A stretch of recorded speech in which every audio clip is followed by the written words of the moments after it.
Assalamualaikum warahmatullahi wabarakatuh. Innal hamdalillah wassalatu wassalamu ala Rasulillah wa ala alihi wa sahbihi wa man tabi'ahum bi ihsan ila yaumil qiyamah. Ibu-ibu ummahat Al-Irsyad yang semoga Allah rahmati dan Allah berkahi. Alhamdulillah kita senantiasa bersyukur kepada Allah atas nikmat serta kenikmatan yang Allah anugerahkan kepada kita, sehingga pada kesempatan duha kali ini kita dipertemukan pada salah satu majelis yang sangat Allah cintai, yaitu adalah majelis ilmu. Dan sesungguhnya Allah memberikan banyak keutamaan pada setiap majelis ilmu, hingga para ulama menyebutkan keutamaan yang tidak terhingga bagi siapapun yang mereka menyibukkan dirinya pada ilmu. Ibnu Umar sendiri menyampaikan, majelis fikhin khairu min ibadati sittina sanatan. Sesungguhnya majelis ilmu yang kita ikuti sampai kita faham dan kita mengerti, hakikatnya dia lebih utama daripada ibadah sunnah selama 60 tahun. Dan itu merupakan bagian dari kenikmatan besar yang Allah berikan kepada kita. Kita senantiasa bersyukur kepadanya, dan tentunya syukur ini harus disertai dengan ketaatan. Energi potensi yang dimiliki oleh orang yang beriman, mereka selalu merubah setiap kenikmatan menjadi ketaatan. Karena apabila semua kenikmatan yang kita dapatkan tidak kita rubah menjadi ketaatan, maka sesungguhnya kenikmatan itu akan berubah menjadi musibah.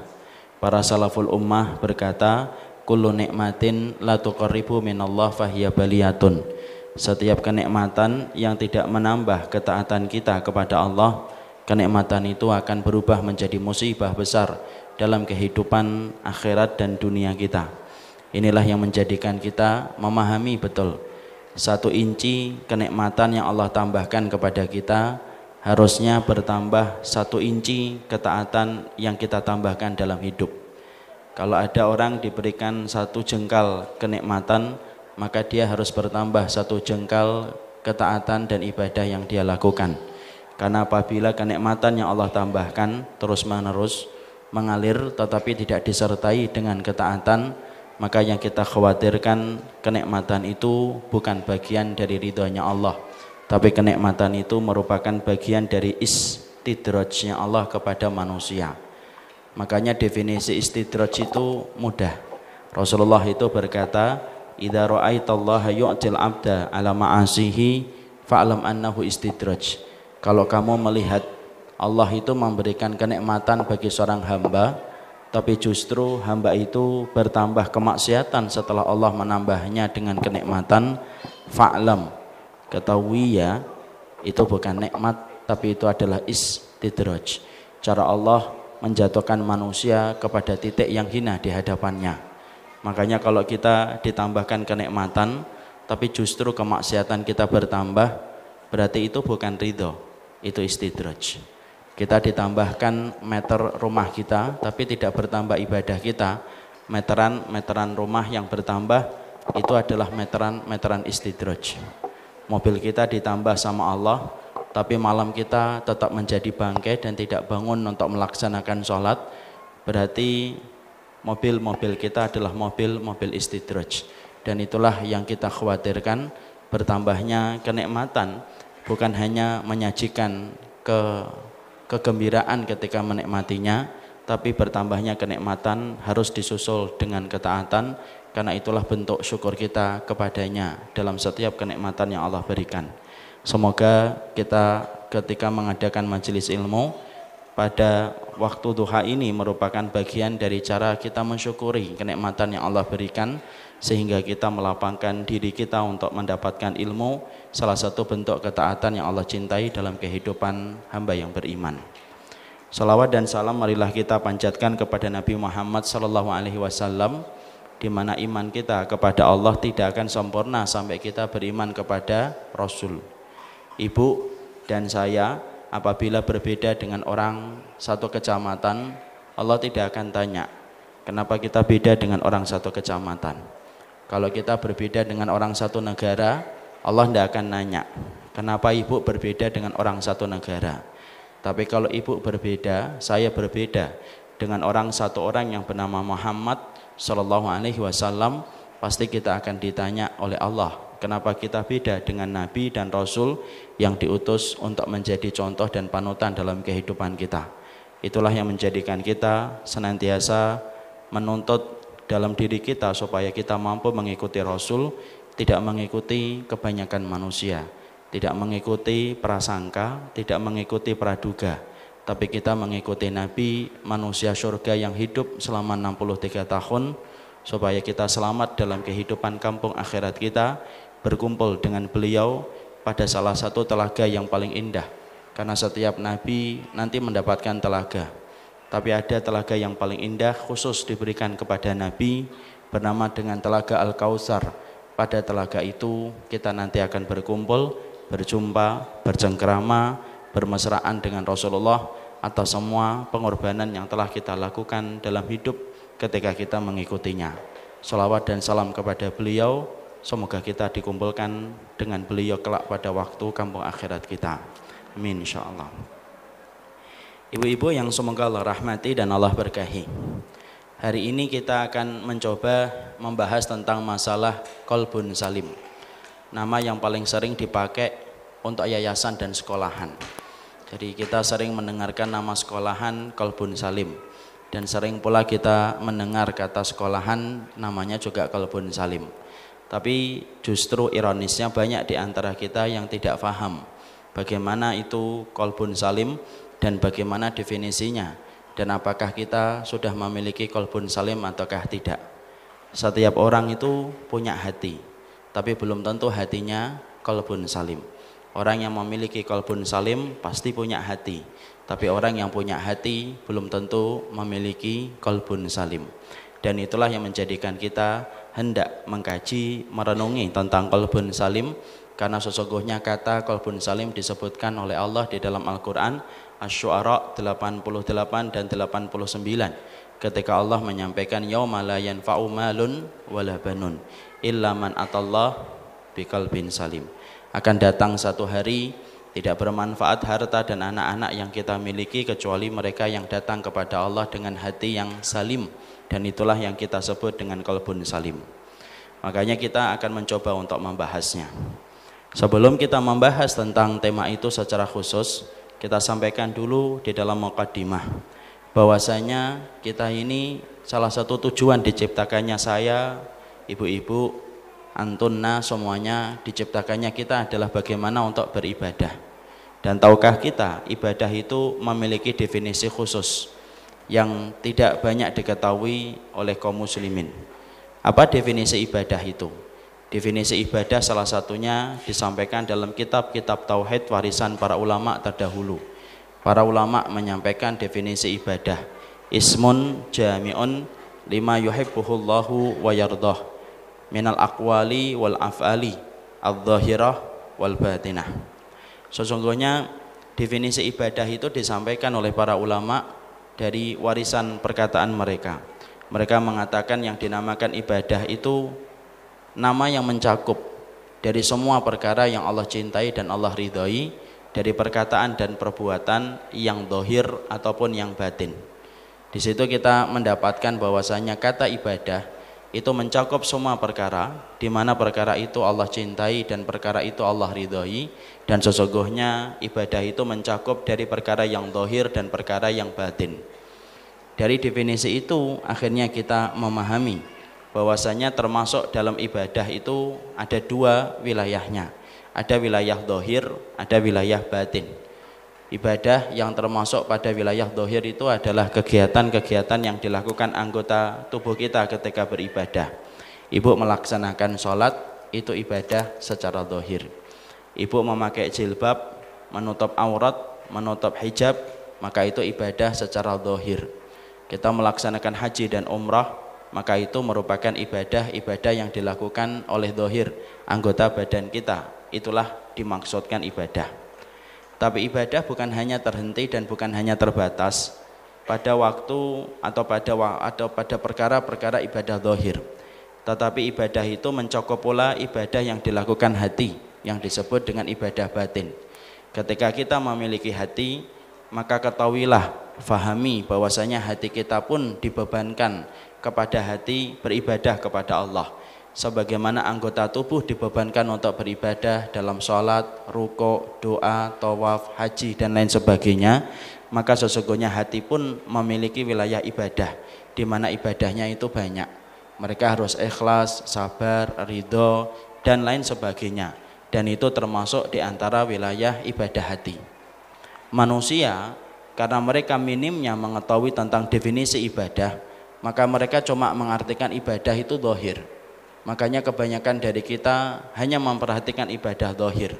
Banyak yang bagus di dalam masalah sholat, banyak yang mempesona di dalam masalah puasa, banyak yang berulang-ulang di dalam haji dan umrah. Jangan tanya dalam masalah ibadah zahirnya, dia adalah orang yang baik dan mempesona dalam ibadah zahirnya. Tapi ternyata disertai dengan ibadah zahir, ternyata hatinya rusak. Ketika dia tidak mampu melaksanakan kewajiban yang harusnya dilakukan oleh ibadah hatinya. Hatinya tidak ikhlas, hatinya penuh dengan benci, hatinya penuh dengan hasad, hatinya tidak ridho dan tidak tawakal. Maka sesungguhnya disitulah kita mendapati ada orang itu ketika beribadah kayak gali lubang tutup lubang. Ibadah zahirnya bagus, tetapi ibadah hatinya berantakan. Padahal berantakan kita dalam ibadah hati jauh lebih parah daripada berantakan kita dalam ibadah zahir. Makanya disinilah kita harus memahami mana yang lebih utama, Ustadz. Setelah saya mengetahui bahwasanya ibadah terbagi menjadi dua, ada ibadah zahir dan ada ibadah batin, mana yang lebih utama, apakah ibadah zahir ataukah ibadah batin? Maka kita harus paham. Ternyata para ulama menyebutkan antara ibadah hati dengan ibadah batin, sesungguhnya yang paling utama adalah ibadah batin. Ibadah hati ternyata menduduki kedudukan yang sangat besar. Makanya Allah bersumpah berkali-kali tentang hati, karena sesungguhnya di antara amalan yang paling istimewa yang dilakukan manusia bukan hanya terletak pada ibadah zahirnya, tetapi Allah itu menilai istimewa pada ibadah batinnya, dan itulah yang harusnya kita harapkan. Yang kita khawatirkan adalah kita ini banyak di antara kita sendiri itu mempesona dalam ibadah zahir. Dalam ibadah zahir itu mempesona, layaknya emas permata yang bernilai berharga dan sangat mahal. Setiap orang yang memandang ia terpesona bagaimana ibadah zahirnya. Tapi ternyata ketika ibadah zahirnya layaknya emas permata yang harganya mahal, tanpa disadari ibadah batinnya itu rusak, di mana kedudukannya sebagaimana potongan besi yang tidak ada harganya. Kalau misalnya dibawa ke tukang loak pun tidak memberikan harga ketika ibadah hatinya itu rusak. Padahal di sini kita harus memahami ibadah hati dengan ibadah zahir, maka ibadah hati menduduki kedudukan yang sangat tinggi di hadapan Allah ketika kita bicara wilayah hati, wilayah ibadah ketika terbagi menjadi dua. Kita harus paham. Kalau begitu terangkan dalilnya bahwasanya ibadah hati itu menjadi satu ibadah yang sangat dicintai oleh Allah dan menempati porsi yang paling besar dalam kegiatan kita beribadah kepada Allah. Supaya kita bukan hanya memperhatikan ibadah zahir kita, tetapi lalai memperhatikan ibadah batinnya. Mana dalilnya untuk menunjukkan ibadah hati itu penting dan utama, terkadang lebih penting daripada ibadah zahir. Maka kita mampu menunjukkan banyak dalil tentang masalah ini. Kita ambilkan contoh. Di antara beberapa dalil yang bisa kita jadikan rujukan dan referensi untuk memberikan faedah bahwasanya ibadah hati itu utama daripada ibadah zahir. Dalil yang pertama adalah dalil yang datang dari riwayat Imam Ahmad dari satu sahabat yang bernama Amr bin As, dari Anas bin Malik Affan. Dari satu keterangan Anas bin Malik, sesungguhnya Rasulullah SAW itu pernah ketika beliau sedang ngobrol dengan para sahabat, maka tiba-tiba kemudian beliau itu berkata, "Ya fikum rajulun min ahlil jannah." Ini bentar lagi nih laki-laki penduduk surga nanti akan muncul. Saat itu Nabi sedang ngobrol berbicara dengan para sahabat. Lalu kemudian datanglah seorang laki-laki, di mana laki-laki tersebut adalah laki-laki Ansor. Jenggotnya basah, sisa dari bekas air wudunya. Nenteng sandal dengan tangan kirinya. Lalu kemudian dia bergabung dengan majelisnya Nabi. Lalu Nabi melanjutkan obrolannya dan omongan beliau yang tadi sempat terputus di tengah-tengah ketika beliau mengatakan ada laki-laki penduduk surga itu akan muncul. Masya Allah. Kita bisa bayangkan ya, kalau ada seorang sahabat dikasih tahu bahwasanya dia penduduk surga, itu kayak apa? Kalau kita dikasih tahu kayak gitu, mungkin sudah libur kajian dan tidak ibadah. Enggak ngaji mbak? Enggak, saya kan penduduk surga, ya kan? Maka kemudian sahabat itu datang, lalu kemudian ngobrol dengan Rasulullah SAW bersama sahabat yang lainnya. Hari berikutnya, lalu kemudian Nabi berada pada majelis itu kembali bersama dengan para sahabatnya. Rasulullah memberikan petunjuk, memberikan ilmu, memberikan maklumat, memberikan khabar kepada sahabat. Tiba-tiba Nabi berhenti sejenak, persis kayak hari kemarin. Kemudian Nabi mengatakan, yatlaq fikum rajulun min ahlil jannah. Ini bentar lagi nih, ada laki-laki penduduk surga yang akan muncul menghampiri kita. Dan ternyata yang datang itu laki-laki yang kemarin, laki-laki Ansor, jenggotnya basah, nenteng sandal dengan tangan kirinya. Tidak usah nanya ya, kok jenggotnya basah 2 hari ya Ustaz? Nah, itu tidak termasukkan dalam hadis. Tapi yang jelas beliau datang kepada Nabi dalam kondisi jenggotnya basah, nenteng sandal dengan tangan kirinya, bergabung dengan Nabi. Para sahabat sudah mulai banyak bertanya, apa sih amalan orang ini sampai Nabi mengabarkan 2 kali bahwasanya dia itu penduduk surga? Saling bertanya mereka di dalam hati mereka.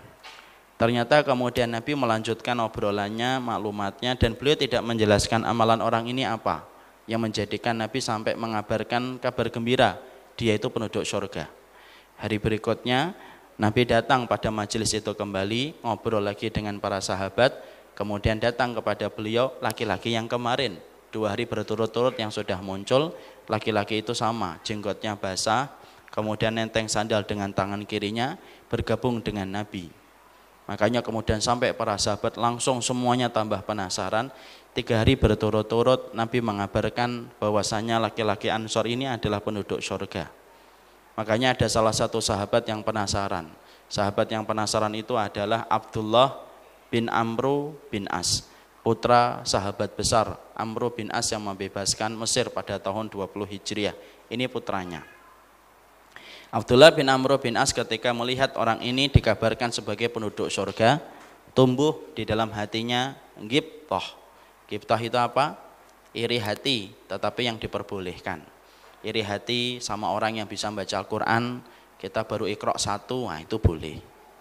Iri hati ketika dia sudah bisa bersedekah ratusan juta padahal kita sedekahnya masih 5.000, nah itu boleh. Itu namanya ghibthah. Maka kemudian sahabat ini ghibthah, kok bisa ya orang ini dikabarkan oleh Nabi sebagai penduduk surga 3 kali berturut-turut. Dia datang kepada sahabat Ansor itu, kemudian dia mengatakan, saya ini ada masalah dengan bapak saya, ana fi mukhasamah, saya punya masalah dengan bapak. Boleh enggak saya kemudian tidur di rumahmu barang 1 dan 2 hari atau kemudian beberapa hari, kemudian nanti sampai masalah saya selesai. Kemudian Abdullah bin Amru meminta izin untuk kemudian tidur menginap di rumah sahabat Ansor itu 3 hari. Makanya kalau kita izin, kalau menginap itu batasannya 3 hari. Jangan lama-lama, jangan 30 hari ya. Silaturahmi itu paling lama 3 hari. Kecuali ada udzur ya boleh nambah. Mungkin ada yang ngomong, Ustadz kan silaturahmi kan memperpanjang umur. Iya, tapi ada ukurannya dan ada takarannya. Kalau 30 hari, antum panjang umur, sahibul bait pendek umur ya. Maka kemudian akhirnya Abdullah bin Amru bin As kemudian akhirnya tidur di rumah sahabat ini. Ketika kemudian pulang bareng-bareng dari hari yang pertama, mereka pulang dari Masjid Nabawi, pulang ke rumahnya sahabat Ansor ini. Ketika pulang, kemudian Abdullah bin Amru bin As langsung memikirkan, ini Masya Allah, ini penduduk surga ini. 3 kali berturut-turut dikabarkan oleh Nabi. Pasti dari habis Isya sampai subuh dia akan sholat tahajud. Ternyata ketika pulang, kemudian ternyata dia menjumpai laki-laki Ansor itu malah tidur habis Isya. Maka kemudian Abdullah bin Amru bin As sempat kaget, yastaghrib, dia merasa asing, kok bisa ya kalau langsung tidur. Oh mungkin nanti bentar lagi dia nanti akan bangun. Maka kemudian Abdullah bin Amr bin As itu memperhatikan dan dia sengaja tidak tidur supaya dapat ilmu. Masya Allah ya. Sahabat itu perhatiannya sama ilmu itu sampai rela tidak tidur. Kalau kita di majelis ilmu tidur, ya, itu. Maka kemudian Abdullah bin Amr bin As itu ngeliatin gitu, satu persatu gitu.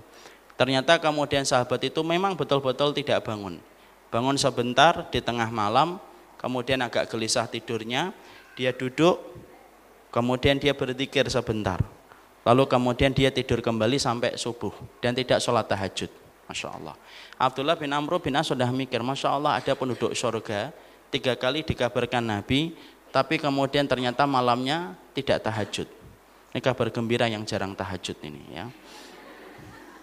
Jangan sampai mendengarkan dalilnya separuh langsung pergi ya. Nanti kalau dibangunkan suaminya, ayo tahajud dik, loh ndak ingat kajian tadi pagi. Jangan gitu. Maka kemudian akhirnya habis subuh dilihat, kemudian duha, menjelang duhur, menjelang asar, sampai malam. Tidak ada yang istimewa dari hari-hari laki-laki Ansor itu kecuali hari-harinya sama dengan laki-laki yang lain. Tapi kok Nabi sampai ngabarkan dia penduduk surga 3 kali berturut-turut. Kemudian Abdullah bin Amr bin As radhiyallahu anhu nunggu lagi. Oh mungkin malam yang kedua dia akan sholat tahajud untuk mengganti malam yang kemarin ketika tidak tahajud. Malam yang kedua sama, ketika kemudian habis isya tidur dan tidak tahajud. Kemudian diperhatikan lagi sama Abdullah bin Amr bin As. Ternyata kemudian cepat ketika malam agak gelisah, bangun, duduk, berzikir, qomat qamit sebentar, kemudian tidur kembali dan itu sampai subuh. 2 kali berturut-turut tidak tahajud. Kemudian hari yang ketiga pun sama. 3 kali 3 hari berturut-turut dia tidak melaksanakan tahajud sampai akhirnya Abdullah bin Amr bin As itu bingung. Ini gimana sih? Sampai ada seseorang yang dikatakan penduduk surga sampai 3 hari berturut-turut dia tidak melaksanakan sholat tahajud. Padahal Nabi, mungkin enggak beliau salah, enggak mungkin Nabi salah. Nabi itu bergelar Shadiqul Masduq. Shadiq itu ucapannya benar, Masduq itu ucapannya dibenarkan oleh Allah. Enggak mungkin Nabi ini kemudian salah. Maka ketika Abdullah bin Amr bin As merasa tidak mendapatkan jawaban, kenapa laki-laki ini dikabarkan sebagai penduduk surga, maka kemudian Abdullah bin Amr bin As kemudian jujur, dia berkata, sebenarnya saya ini tidak ada masalah dengan orang tuaku. Aku tidak ada konflik dengan bapakku. Tapi aku sengaja tidur di rumahmu dan meminta izin untuk tidur di rumahmu selama 3 hari karena sesungguhnya aku ingin melihat apa sih amalan yang kamu lakukan, karena Nabi memberitakan kepada kami bahwasanya kamu itu adalah penduduk surga 3 kali ketika Nabi mengulang sebuah kata, yatla fikum rajulun min ahlil jannah. Maka kemudian akhirnya orang itu berkata, kalau kamu ingin melihat ibadahku, ya begitu. Tidak ada yang aku sembunyikan dalam ibadah yang aku lakukan dan aku kerjakan. Ibadahku semacam itu. Itulah ibadah yang aku lakukan dan itu adalah ibadah yang aku kerjakan. Tidak ada yang aku sembunyikan. Maka kemudian Abdullah bin Amr bin As merasa gagal mendapatkan ilmu dari pertanyaan yang dia miliki ketika dia bertanya-tanya kenapa sahabat ini dimasukkan sapi, dimasukkan Allah ke dalam surga dan sampai dikabarkan Nabi sampai 3 kali. Ketika akhirnya dia tidak mendapatkan jawaban, minta izin. Ya sudah kalau gitu saya pulang. Tidak maksa. Kemudian ketika pulang dia pamit, baru beberapa langkah ketika jalan, kemudian laki-laki Ansor itu kembali memanggil, Ta'al indi ya Abdullah. Kemari sebentar wahai Abdullah. Kemudian akhirnya datang kembali. Kemudian dia berkata, kecuali satu yang kamu harus tahu. Aku tidak pernah menyimpan hasad di dalam hatiku, tidak pernah marah, jengkel dan dongkol kepada kaum muslimin, dan itulah yang aku rasakan setiap malamnya dan aku tidak tidur kecuali aku memaafkan semua kesalahan kaum muslimin dan aku relakan mereka untuk melakukan kesalahan karena aku tidak ingin menyimpan kebencian di antara orang yang beriman. Kemudian akhirnya Abdullah bin Amr bin As senang dan berkata, itulah perkara yang menjadikan engkau dimasukkan oleh Allah ke dalam surga dan sampai Nabi mengabarkan 3 kali bahwasanya engkau penduduk surga. Disitulah kita mengetahui dalilnya Ibu, bahwasanya ternyata amalan hati itu besar. Jadi apabila kemudian kita tidak tahajud sekalipun ataupun masih ada ibadah-ibadah yang kurang maksimal kita lakukan, tetapi selama itu disertai dengan hati yang bersih, maka sesungguhnya hati yang bersih itu menjadikan amalan kita cepat untuk diterima oleh Allah, karena jalan pintas untuk beramal itu salah satunya amalan hati. Bukan berarti tahajud tidak penting loh ya. Habis dari sini kemudian jangan punya kesimpulan, oh tahajud itu tidak terlalu penting. Enggak lah, tetap tahajud. Tetapi yang kita perhatikan di situ dalam dalilnya adalah ternyata amalan dohirnya itu biasa. Tapi kenapa amalan dohirnya yang biasa itu ditutup bahwasanya dia sebagai penduduk surga sampai 3 kali, karena dia istimewa di dalam amalan-amalan batinnya. Dan itulah yang menjadikan Allah menutup kekurangan ia pada amalan dohirnya, tetapi Allah memberikan kepadanya surga karena Allah menerima amalan hatinya yang bersih kepada orang yang beriman, ketika dia tidak pernah menyimpan hasad kepada orang yang beriman, dan dia tidak pernah dongkol dan jengkel kepada mereka yang beriman dan bertakwa kepada Allah. Dan disitulah kita paham. Makanya kita ini kadang-kadang sering memperhatikan berapa kali kita sudah umroh, kita sering memperhatikan berapa kali kita sudah haji, berapa uang yang sudah kita gelontorkan ketika infak. Itu penting, itu bukan tidak penting, penting. Tetapi sesungguhnya ada yang jauh lebih penting untuk diperhatikan ketika kita sudah bicara ibadah. Maka sesungguhnya ibadah itu mencakup 2 wilayah, wilayah dohir dan wilayah batin. Dan wilayah batin itu sedang kita bahas. Dalilnya bahwasanya wilayah batin itu lebih utama dan lebih besar daripada wilayah dohir. Itu dalil yang pertama. Dalil yang kedua untuk menggambarkan bagaimana amalan hati itu lebih penting daripada amalan dohir. Dalil yang kedua adalah ketika kita merenungi perkataan Rasulullah Shallallahu Alaihi Wasallam, beliau bersabda dalam salah satu hadis yang sahih, bahwasanya kalaupun ada manusia yang dia infak 1 gunung Uhud emas, ya, maka Rasulullah itu mengatakan tidak akan diterima. Sampai kemudian orang yang berinfak dengan 1 gunung Uhud emas menerima takdir Allah, baik itu yang baik ataupun yang buruk. Maka Rasulullah SAW mengatakan, ma qabilallahu minka ahadan, ya, hatta tu'mina bil qadari walau anfaqta misla jabal Uhudin fima makna. Rasulullah itu mengatakan, kalau ada orang yang infak 1 gunung Uhud emas, berarti nilainya puluhan triliun, 1 gunung Uhud emas. Allah itu tidak ada hajat untuk menerima ibadah sedekahnya dia, yang dia infakkan di jalan Allah sampai ratusan miliar sekalipun, tetapi ketika dia tidak mengimani takdir Allah, baik itu yang baik ataupun yang buruk, dia tidak ridho terhadap keputusan Allah, maka infaknya tadi sebesar 1 gunung Uhud emas itu ditolak sama Allah. Padahal kalau infak dan sedekah itu amalan dohir atau amalan batin? Sedekah ini amalan dohir atau amalan batin? Amalan dohir. Tapi kalau kemudian kita beriman kepada takdirnya Allah, ridha kepada takdirnya Allah, itu amalan dohir atau amalan batin? Amalan batin. Tapi ternyata sampai Nabi kemudian mengatakan, ente infak 1 gunung Uhud emas, tapi disertai bahwasanya ente tidak terima takdir Allah. Ketika Allah tetapkan sebuah takdir yang tidak ente inginkan, lalu kemudian kamu menggugat takdir Allah, maka sesungguhnya Allah tidak pingin nerima sedekahmu walaupun ratusan miliar sekalipun, ketika kamu sudah menggugat takdirnya Allah. Dan di situ kita menjumpai masalah amalan hati itu ternyata besar kedudukannya sampai mengalahkan amalan dohir ketika infak ratusan miliar sekalipun. Makanya Masya Allah, hati-hati kalau kita sudah bicara takdir. Kadang-kadang kalau kita bertengkar sama suami atau istri, kadang-kadang menyebut-nyebut takdir. Coba dulu saya nggak ketemu kamu mas, coba kayak gitu. Padahal itu sudah menyesali takdir itu. Coba dulu handphonemu, nomormu nggak nyasar ke nomorku, nggak jadi ketemu. Berarti ketemunya karena salah sambung ketika telepon. Maka sesungguhnya itu kemudian termasuk di antara persoalan ketika kita tidak mengimani takdir. Maka di situ dalil yang kedua bahwasanya amalan dohir itu masih kalah dengan amalan hati. Dan salah satu amalan hati itu ridho kepada takdir. Makanya kalau kita mendapatkan satu keputusan dari Allah, ridhoi. Dan Allah itu senang dengan ridhonya itu ketika manusia itu ridho. Ibu haji, qadarullah, sudah mau wukuf di Arafah, tiba-tiba siklus bulanannya datang.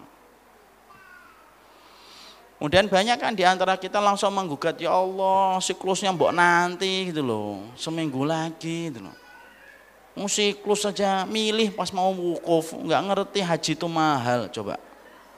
Padahal ketika dia menerima keputusan Allah, ketika Allah memberikan siklus bulanan, walaupun dengan itu dia terlewatkan untuk melaksanakan haji, maka nilai ridhonya kepada takdir itu jauh lebih besar daripada ibadah hajinya. Dan ridho kepada takdir itu amalan hati, bukan amalan dohir. Dan ini untuk menunjukkan kepada kita bahwasanya amalan hati itu penting banget. Dan itu kemudian menunjukkan kualitas ibadah kita di hadapan Allah. Walaupun saya menyebutkan kayak gini, Ibu, bukan berarti nanti kita akhirnya gampangkan orang loh ya. Artinya menggampangkan amalan dohir. Udah sudahlah, yang penting amalan hatinya. Tidak boleh juga. Pakai jilbab, ndaklah yang penting hatinya, yang penting hatinya, ndak bisa. Cermin dari amalan hati itu bagaimana kita dohirnya taat. Susah nyari jilbab hati itu, ukurannya M, L atau S kan ndak susah nyarinya. Dan mau nggak kita kemudian pakai jilbab itu, kalau kemudian pakai jilbab hati, coba kalau kita ketangkep polisi nggak pakai helm, mana helmnya, Mbak? Yang penting helm saya, hati saya dihelemin, Pak, nggak bisa lah. Makanya kemudian bukan berarti ketika saya menyebutkan amalan batin itu penting, kemudian menghalalkan kita untuk bicara, alah sholat tidak penting, yang penting amalan hati. Alah jilbab itu tidak penting, yang penting hatinya baik. Nah itu juga tidak boleh. Karena ada orang-orang kejawen itu yang suka mengatakan itu, yang penting kamu itu jadi orang, tidak usah gangguin orang nak, tidak usah nyenggol orang, tidak usah nyakitin orang. Sholat Bu, tidak usah juga. Nah itu juga salah, itu termasuk orang yang salah memahami amalan hati, amalan batin. Dalil yang ketiga, bahwasanya amalan hati itu penting adalah, yaitu ketika kita mendapati orang yang pertama kali dimasukkan ke dalam neraka. Siapa orang yang dimasukkan pertama kali untuk masuk ke dalam neraka? Pezina? Enggak. Peminum khamr? Bukan. Pembunuh? Enggak. Orang mencopet? Bukan. Orang yang kemudian ganti kelamin? Enggak juga, walaupun juga masuk neraka itu kalau enggak tobat sampai mati ya. Maka siapa yang kemudian masuk neraka pertama kali? Rasulullah bersabda, inna awalan nasi yuqda yaumal qiyamati salasatun. Orang yang pertama kali diputuskan nasibnya oleh Allah nanti pertama kali untuk dipanggil dan diputuskan nasibnya untuk masuk neraka itu ada 3 orang. Kata Rasulullah, yang pertama siapa? Rajulun qatala fi sabilillahi faqatala hatta qutila. Yang pertama itu adalah seseorang yang berjihad di jalan Allah sampai dia terbunuh di dalam peperangan. Dan ketika dibangkitkan oleh Allah di atas mahsyar, Allah memperlihat fa'arafahu ni'amahu. Diperlihatkan nikmat surga, ini loh surga yang harusnya kamu dapatin ketika kamu berjihad. Tapi sebelum orang itu akan mendapatkan surga, Allah nanya dulu, ma'amil tafi, dulunya ngapain kamu di dunia? Qala qataltu fika, saya ini berperang karenamu ya Allah. Berperang karena siapa? Karenamu ya Allah, fika, untukmu. Allah kemudian berfirman, kadzabta walakinnaka qatalta liyuqala annaka jari'un. Bohong, dusta. Sesungguhnya kamu itu berperang supaya kamu disebut sebagai pemberani. Faqad qila, dan kamu telah mendapatkan apa yang kamu inginkan, kamu dipuji sebagai pemberani dan tidak ada lagi tempat untukmu di surga karena niatmu salah, dan akhirnya Allah cemplungkan ia ke dalam neraka. Pertama kali ketika dia jatuh dalam masalah niat. Niat itu amalan dohir atau amalan hati? Dohir atau amalan hati? Amalan hati. Kalau jihad amalan dohir atau amalan hati? Amalan dohir. Jihad itu amalan dohir. Jihad itu berat atau tidak berat? Berat. Orang jihad itu ninggalkan keluarga, ninggalkan rumah, ninggalkan anak, ninggalkan kerjaan, ninggalkan kenyamanan. Tidak ada kan orang jihad ditemani sama istrinya, kan tidak ada. Istrinya di samping dia nembak, ayo mas, kemudian keringetnya diusap sama pakai tisu, ayo mas nembak mas, belah kiri mas, itu tidak ada. Jihad itu konsekuensinya itu nyawa. Tapi ternyata amalan seberat itu, ternyata ketika tidak disertai dengan amalan hati yang bernama ikhlas, tidak ada harganya, tidak ada hajat bagi Allah untuk menerimanya. Kenapa? Saking pentingnya amalan hati untuk menyertai setiap amalan dohir. Maka disitulah kemudian ini menjadi dalil tambahan. Makanya orang yang kedua yang dipanggil oleh Allah itu siapa? Orang yang dipanggil oleh Allah yang kedua itu adalah orang yang belajar, orang yang ngajar, dan orang yang kemudian sibuk ketika membaca Al-Quran di dalam hidupnya. Kerjaannya itu maja Quran, kerjaannya ngajar, kerjaannya belajar. Tapi ketika dia belajar, ketika dia mengajar, kemudian dia mati dalam kondisi kesibukan itu. Ketika Allah membangkitkan, Allah nanya, ma'amil tafih, kamu ngapain dulu ketika di dunia? Orang itu berkata, ta'alamtul ilma wa alamtuhu wa qara'tul Qur'an fika. Orang itu ditanya sama Allah, kemudian orang itu jawab, ya Allah, saya itu sibuknya itu ngajar, sibuknya belajar. Hari libur aja saya ngaji, kemudian kemana-mana saya ikut kajian, saya juga sibuk dakwah, dan kemudian saya selalu membaca Al-Quran. Allah nanya, untuk siapa? Li ayyi syai', untuk siapa? Fika, untukmu ya Allah, untukmu ya Allah. Kemudian Allah mendebatnya. Ingat ya Bu, kalau ada orang di padang mahsyar dihisab kok sampai didebat, kata Nabi, ya Aisyah, siapapun yang didebat ketika dihisab oleh Allah berarti orang itu celaka. Allah kemudian menyampaikan, kadzabta, didebat sama Allah, kadzabta, kamu bohong, kamu dusta. Sesungguhnya kamu belajar, kamu ngajar, kamu membaca Al-Quran itu supaya kamu disebut sebagai orang yang alim dan sholih. Faqad qila, orang itu sudah menyebutmu sebagai seseorang yang alim, sholih, dan orang yang senantiasa qari, baca Qurannya enak. Dan kamu telah mendapatkan itu. Fa umira ala wajihi, maka kemudian diseret, kemudian wajahnya di atas neraka, diseret kemudian di atas padang mahsyar, dilemparkan ia ke dalam neraka, menyusul si mujahid yang salah niat. Kemudian yang ketiga, yaitu adalah orang yang sedekah setiap waktunya, dan kita tahu ya sedekah itu amalan besar. Salah satu penyesalan orang ketika di dalam kubur itu ya karena tidak sedekah. Ketika dia sedekah, ketika dia dibangkitkan, maka Allah tanya, dulu kamu sedekah untuk siapa? Fika, untukmu ya Allah. Kadzabta, kamu bohong, kamu dusta. Sesungguhnya kamu sedekah itu supaya kamu disebut sebagai orang yang dermawan. Faqad qila, kamu telah mendapatkan sebutan itu dan kamu disebut sebagai orang yang dermawan. Dan ia dilemparkan ke dalam neraka, menyusul si mujahid dan menyusul orang yang dakwah dan menyusul orang yang qari ketika mereka salah niat. Disinilah kita mengetahui dalil yang ketiga, bahwasanya kita akhirnya mengetahui betul bahwasanya keutamaan amalan batin itu jauh lebih penting daripada keutamaan amalan dohir. Walaupun kita mempesona dalam amalan dohir sampai melakukan amalan-amalan puncak ketinggian Islam, yaitu adalah jihad, dakwah, dan kemudian sedekah, itu kan puncak-puncak amalan dalam Islam itu salah tiga perkara itu, yaitu adalah jihadmu, dakwahmu, dan kemudian sedekahmu. Kalau kamu sampai melakukan amalan puncak di dalam Islam, tapi hatimu rusak ketika kamu tidak memperhatikan hatimu, maka sesungguhnya pastikan semua ibadah dohir sebesar apapun, kalau kemudian tidak disertai dengan hati yang bersih itu menjadi rusak. Makanya kita khawatir ya kalau kita ini akhirnya menjadi apa? Menjadi walinya Allah dalam ibadah dohir, tetapi menjadi walinya setan dalam ibadah hati. Kalau ibadah dohir itu kayak wali Allah yang betul-betul luar biasa.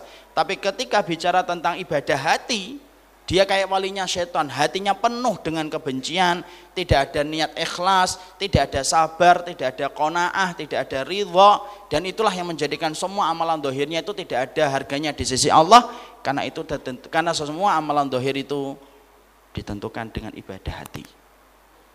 Nah, itulah yang menjadikan akhirnya kita ingin membuka dulu betapa pentingnya amalan dohir dalam kehidupan ini. Maka setelah kita memahami tentang amalan dohir ini, bahkan kemudian amalan batin ini, dan ini termasuk cakupan ibadah kita kepada Allah, sekarang kita kemudian menukik kepada pembahasan lebih tajam lagi.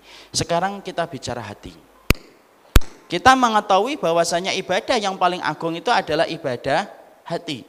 Sekarang hati itu terbagi menjadi berapa sih Ustadz? Maka kemudian para ulama lalu menyampaikan hati itu terbagi menjadi beberapa pembagian. Kalau kita melihat dalam kitab-kitab Tazkiyatun Nufus, sesungguhnya secara definisi globalnya hati terbagi menjadi tiga. Hati yang pertama salim, hati yang salim. Hati yang kedua qalbun mayyit, hati yang mati. Yang ketiga qalbun marid, hati yang sakit. Itulah pembagian sebagian para ulama di dalam Tazkiyatun Nufus. Salah satunya pembagian dari Imam Ibnu Rajab Al-Hambali rahimahullahu ta'ala. Tapi kalau kita merujuk kepada apa yang disampaikan oleh Hudzaifah ibnul Yaman. Hudzaifah ibnul Yaman kemudian menyampaikan sesungguhnya hati itu terbagi menjadi 4. Sebenarnya pembagian Hudzaifah ini tidak bertentangan dengan pembagian hati yang dibagi oleh para ulama yang lainnya. Kalau pembagian 4 ini lebih terperinci daripada pembagian yang pertama. Hudzaifah ibnul Yaman kemudian menyampaikan hati itu ketika kemudian dibagi dalam kehidupan manusia itu terbagi menjadi 4. Yang pertama, munir, hati yang terang sekali. Dia kayak pelita, dia menerangi segala sesuatu yang ada di sekitarnya. Hatinya siapa ini? Hatinya orang-orang mukmin yang mereka selalu mendapatkan petunjuk, mendapatkan cahaya dari kebenaran-kebenaran yang mereka pelajari dan mereka amalkan. Hatinya terang. Makanya sifat Al-Quran itu salah satunya apa? Nurun. Salah satu sifat Quran itu apa? Memberikan petunjuk. Makanya Allah itu selalu mengidentikan ilmu itu dengan kata cahaya. Karena pada dasarnya hati orang mukmin itu hati yang mendapatkan cahaya. Akhirnya dia ngerti semua persoalan dalam kehidupannya ketika dia memakai petunjuk yang telah ditetapkan dan ditinggalkan oleh Allah dan Rasulnya dalam kitabullah dan sunnah. Makanya hati mereka yang pertama disebut qalbun munir, hati mereka itu bercahaya. Dan ini termasuk hatinya apa? Hati yang sehat. Ada yang kedua yang kemudian disebut dengan qalbun mangkusun. Qalbun mangkusun itu apa? Qalbun mangkus itu hatinya yang terbalik. Ibarat kemudian gelas itu terbalik. Anggap saja ini ada minuman di sini ya. Ini ada gelasnya, kita balik. Maka kemudian itulah yang disebut dengan kemudian terbalik. Itu namanya qalbun mangkusun. Siapa pemilik hati yang terbalik? Pemilik hati yang terbalik itu adalah hatinya orang munafik. Makanya maaf ya kalau kita sudah berhadapan dengan orang munafik, sulit sekali kita kemudian membayangkan, sulit sekali kita memikirkan orang munafik itu mendapatkan hidayah. Susah. Orang munafik itu susah mendapatkan hidayah. Kenapa? Hatinya terbalik. Ibarat gelas itu kalau terbalik mau dikasih teh muntah, mau dikasih susu muntah, mau dikasih kemudian apapun muntah. Kenapa? Terbalik. Makanya pernah nggak kita mendapati ada orang munafik itu mendapatkan hidayah? Jarang betul yang mendapatkan hidayah. Biasanya kalau orang sudah menggenggam kemunafikan, dia biasanya bawa itu sampai mati digigit kemunafikan itu. Padahal kita tahu ya siapa orang yang paling keras hukumannya nanti di akhirat. Yang paling keras hukumannya di akhirat itu adalah orang munafik. Jadi ternyata neraka itu dibagi menjadi 3 lapis. Lapisan yang pertama, orang-orang mukmin yang mereka melakukan dosa dan dosanya lebih banyak daripada keburukannya. Maka kemudian mereka itu berada pada lapisan yang pertama. Dan mereka ada saatnya dikeluarkan dari neraka. Ketika mereka sudah menebus kesalahannya dengan api neraka dan siksa yang Allah berikan ketika mereka di dalam neraka. Makanya ada nggak orang mukmin yang kemudian masuk neraka dulu sebelum masuk surga? Ada. Masya Allah ya. Langsung datang. Tahu gitu saya tadi mencontohkannya roti biar yang datang roti. Bentar. Jadi hatinya orang munafik itu hati yang terbalik gini loh. Namanya qalbun mangkusun. Kata Hudzaifah ibnul Yaman. Makanya kemudian dikasih teh muntah, dikasih susu muntah, dikasih apapun muntah. Itu hatinya orang munafik.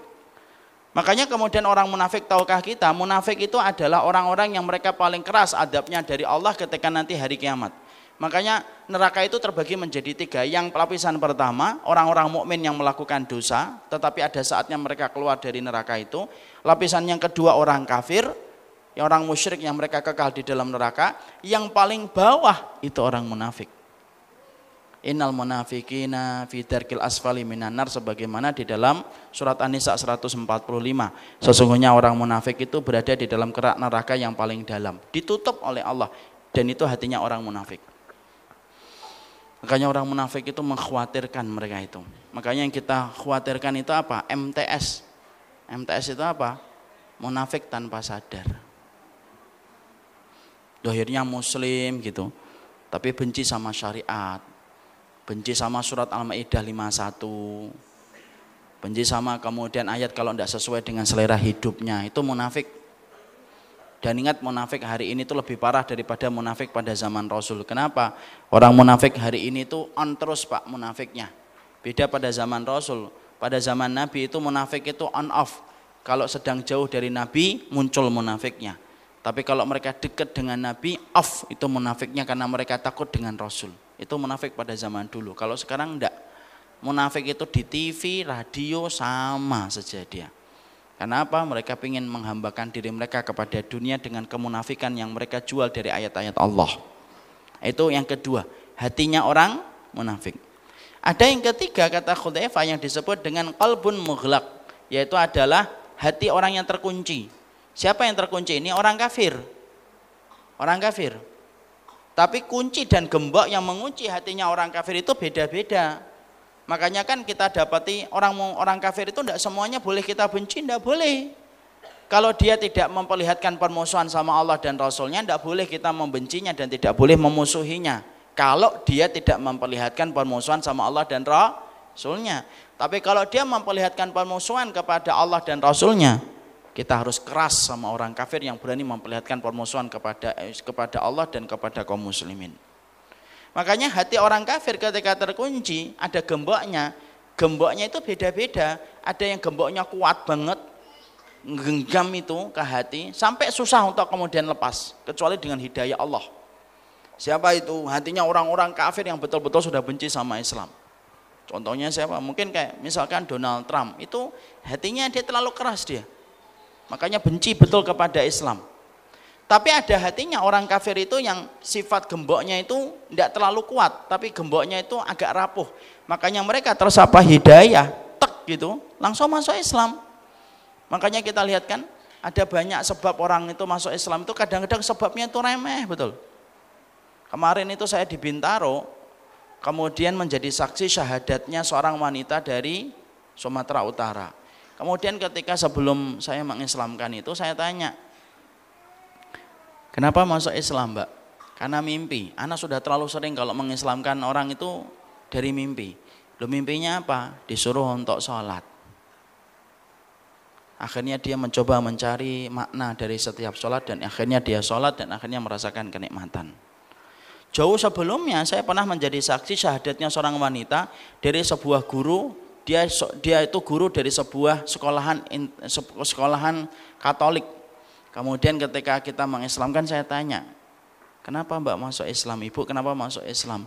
Karena mimpi, Ustadz. Loh, mimpinya apa? Mimpinya saya disuruh wudhu. Jadi setiap saya mimpi tidur saya disuruh wudhu. Dan saya tahu bahwasanya wudhu itu yang memiliki hanyalah Islam. Makanya kemudian saya tolak gitu. Tapi mimpi itu tetap datang. Sampai kadang-kadang saya itu takut tidur karena disuruh untuk wudhu. Makanya kemudian saya buka YouTube, saya buka tutorial wudhu itu kayak apa sih. Akhirnya saya penasaran, saya wudhu, saya ngerasain itu nikmat luar biasa. Saya tuh mandi berkali-kali, sudah enggak terhitung, belum lagi ke salon. Tapi kenikmatan yang saya rasakan dari wudhu itu berbeda. Dan akhirnya masuk Islam. Kenapa ada orang yang begitu mudah masuk Islam gara-gara mimpi? Maka sesungguhnya kita di situ mengetahui hatinya orang kafir itu ada yang tergembok, tapi gemboknya itu tidak semuanya kenceng. Ada gemboknya itu yang rapuh. Tek, kena hidayah dikit saja, masuk Islam dia. Makanya ketika kita menjadi muslimah, kita harusnya menjadi delegasi-delegasi Islam yang bisa membawa pesan-pesan indahnya Islam. Karena bisa jadi mereka itu hari ini ketika belum masuk Islam itu bukan karena gembok mereka yang kuat yang menutup hati mereka sampai mereka menolak Islam, tapi karena belum ada yang menyampaikan Islam kepada mereka. Makanya pernah nggak kita lihat ada satu video gitu, kemudian ada orang-orang di sebuah negara di Eropa atau di Jepang gitu, ada orang yang dengarkan earphone gitu, di dalamnya suara murotal, kemudian didengerin sama orang yang lagi jalan itu. Kan langsung duduk, ada yang nangis gitu. Kemudian dia tanya, ini apa ya? Ini grup band siapa ini? Karena saking tidak taunya tentang Quran. Dan akhirnya apa? Ada yang kemudian sampai nangis, nanya dan akhirnya belajar Islam. Di situ kita paham ada hati yang ketika hatinya orang kafir itu ada gemboknya, dan ketika ada gemboknya, gembok itu bermacam-macam. Ada yang kuat mencengkram hatinya sampai tidak bisa mendapati kebenaran sedikit pun. Ada yang kemudian dia gemboknya itu rapuh, disentil dikit dengan hidayah akhirnya masuk Islam. Ada yang ketiga, yaitu adalah hati yang kemudian disebut dengan hati yang keempat. Hati yang keempat itu adalah hati yang terisi dengan dua materi. Ada cabang kemunafikan, ya, ada cabang kemunafikan, kemudian ada keimanan. Jadi kadang-kadang dia itu lemah, kadang-kadang kuat. Nah, itulah hatinya kebanyakan masyarakat. Hati yang terkadang terbolak-balik, kadang-kadang menguat dalam kebaikan, kadang-kadang dia meredup, kadang-kadang dia kemudian melemah dan kemudian meredup. Cahaya-cahaya ketaatannya disebabkan dosa-dosa yang dilakukan. Dan itu hati yang keempat, kata Hudzaifah ibnul Yaman. Rata-rata masyarakat muslim itu memiliki hati yang keempat. Kadang-kadang semangat betul, Masya Allah, pengennya sholat tahajud dari isya sampai subuh, pengennya mencium tangan suaminya terus-terusan untuk dapat ridhonya. Nah, itu 3 hari 4 hari. Nanti setelah 6 hari 7 hari enggak. Sholat ba'diyah aja susah, ya kan? Suaminya marah, cuek. Ya, itu hati yang terkadang muncul, yaitu titik hitamnya, terkadang muncul materi keimanannya, dan itu kemudian berbolak-balik tergantung apa yang mendominasi, dan itulah yang akan kemudian membuat sifat dan karakter di dalam hatinya.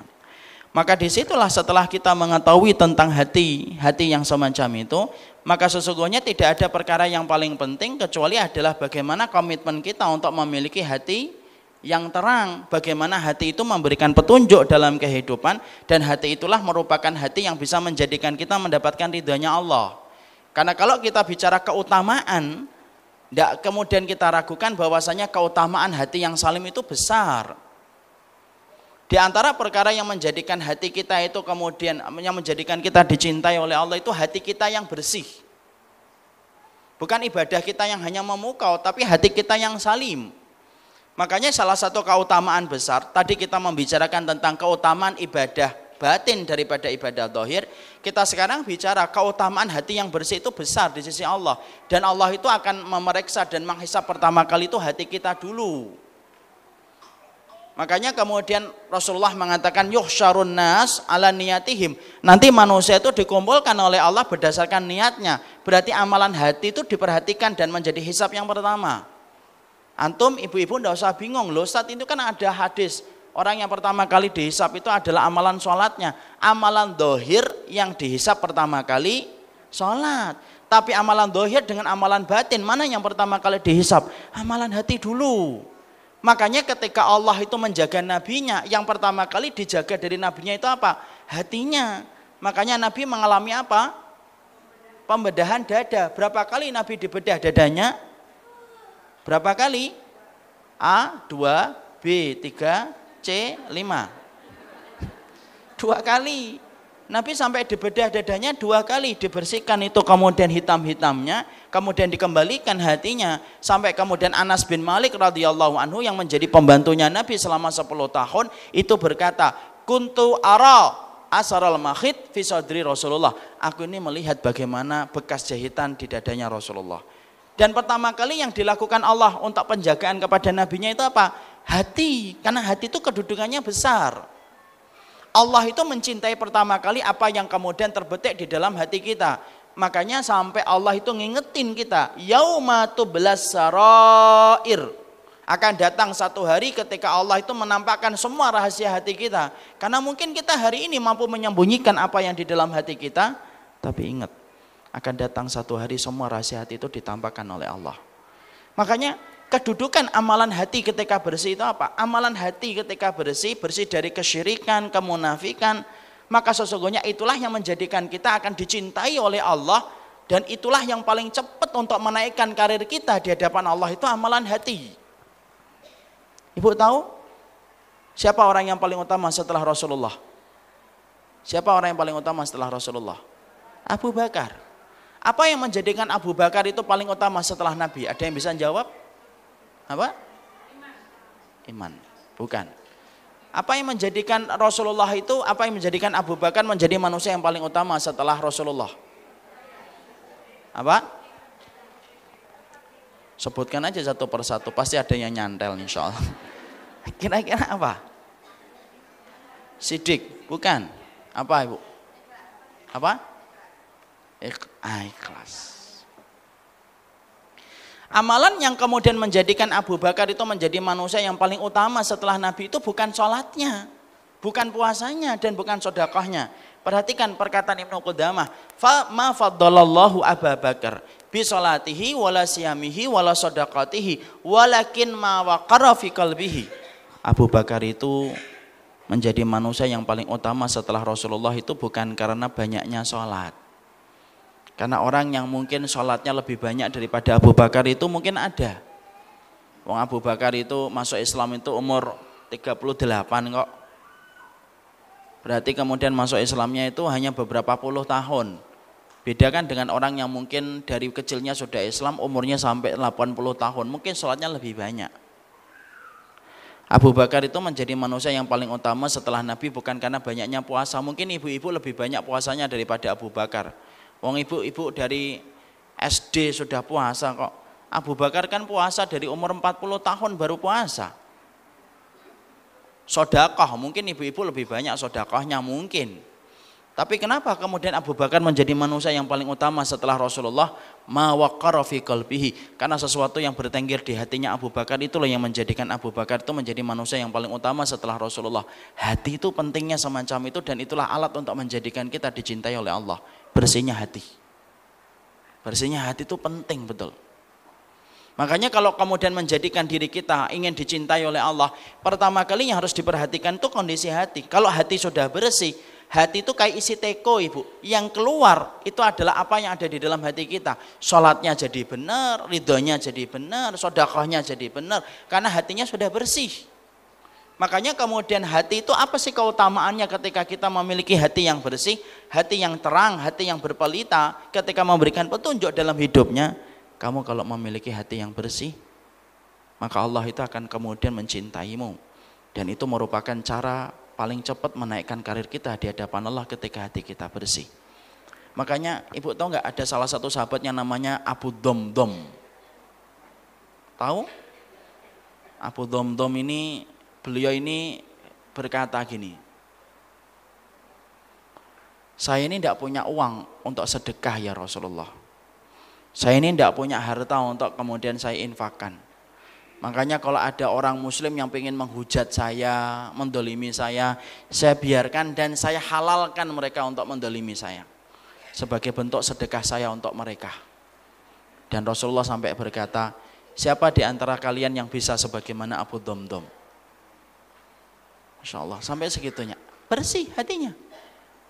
Makanya kemudian amalan hati itu menjadikan seseorang itu cepat dinaikkan derajatnya itu sampai kemudian orang itu akan mendapatkan kecintaan dari Allah itu karena hatinya. Makanya wali-walinya Allah itu adalah mereka yang hatinya itu kayak permata dan mutiara. Wali-wali Allah itu bukan hanya nampak mempesona dalam amalan zahir, tapi sesungguhnya wali-walinya Allah itu mereka itu permata di dalam hatinya dan jiwanya. Karena ketika bersih hatinya dan jiwanya, mereka itu kemudian naik derajatnya begitu cepat di sisi Allah. Makanya para salaf itu memperhatikan bagaimana kebersihan hati itu jauh lebih besar daripada mereka memperhatikan amalan zahir. Dan orang yang memperhatikan amalan hati, ibu, itu sebab orang diberikan husnul khatimah. Ya ibu tahu nggak sekarang beberapa hari ini sebelum saya sampaikan ini ya, saya akan sampaikan kisah nyata tentang salah satu orang yang diberikan oleh Allah husnul khatimah karena permintaannya dikabulkan oleh Allah berangkat dari hati yang bersih. Kisah ini terjadi pada waktu khilafah Sultan Murad yang keempat di daerah Turki. Yaitu saat itu pada waktu itu ada seorang laki-laki yang apabila punya harta maka dia itu membeli botol-botol minuman khamr, membeli minuman khamr. Kemudian minuman khamr itu diborong sama dia, setelah itu kemudian dibawa pulang. Kemudian minuman khamr itu dituang itu kemudian ke kamar mandi, kemudian dituang, lalu kemudian dia berkata sama istrinya, moga-moga apa yang kita lakukan ini hari ini diterima oleh Allah. Dan semoga mengurangi dosa orang yang menjual khamr. Karena sesungguhnya minuman khamar yang dia jual tidak memabukkan orang. Kemudian orang ini kemudian suka kalau punya uang, itu kemudian dia itu suka mendatangi WTS. Kemudian perempuan itu diajak ke rumahnya, lalu kemudian dikasih uang dan dia ngomong di depan istrinya, ini uang ya, kamu tolong berhenti dari berzina. Kemudian dia ngomong sama istrinya. Moga-moga rezeki yang kita berikan kepadanya itu kemudian mengurangi dosanya ketika beberapa hari dia tidak menjajakan tubuhnya. Kemudian istrinya berkata kepada suaminya, kalau kamu terus-terusan melakukan amal semacam itu, nanti orang akan berkomentar bahwasanya kamu pezina dan peminum khamr. Orang itu karena hatinya bersih dia berkata, dakhum, aku tidak memperdulikan omongan orang. Aku lakukan ini semata-mata karena Allah. Lalu kemudian istrinya sudah mulai mendengar bisik-bisik tetangga. Karena kita tahu ya, telinganya wanita kan lebih besar daripada telinganya laki-laki. Maka kemudian dia ngomong kembali sama suaminya, Mas, ini nih tetangga-tetangga kita sudah banyak ngomong nih tentang kamu. Kamu itu peminum khamar dan kamu itu pezina. Barikan aja. Kemudian akhirnya apa yang terjadi? Kemudian istrinya berkata, nanti kalau orang itu berkata dan berkomentar kamu sampah masyarakat, yang aku khawatirkan nanti kalau kamu mati, mereka tidak mau mengurusi dirimu nanti ketika meninggal dunia. Dan bisa jadi kemudian kamu tidak ada yang mengurusnya ketika mati. Kemudian laki-laki itu berkata, kalau nanti aku meninggal dunia, maka sesungguhnya ketika orang di sini tidak mau mengurusku, aku meminta sama Allah supaya Allah kirimkan khalifah murad yang keempat untuk mengurus aku dan kematianku ketika aku meninggal dunia. Dan ibu tahu bagaimana tiba-tiba pada satu waktu Sultan Murad yang keempat itu tiba-tiba pingin pergi ke satu tempat, di satu kota, di satu wilayah. Padahal dia ketika ditanya sama bawahannya, kenapa pingin pergi ke situ wahai khalifah? Aku tidak ngerti, tiba-tiba itu pingin datang ke kota itu. Akhirnya bawahannya menyepakati untuk kemudian menemani sang khalifah. Kita temenin, tapi syaratnya khalifah murad tidak berpakaian dengan pakaian sang raja, tapi berpakaian sebagaimana rakyat jelata. Disepakati ya.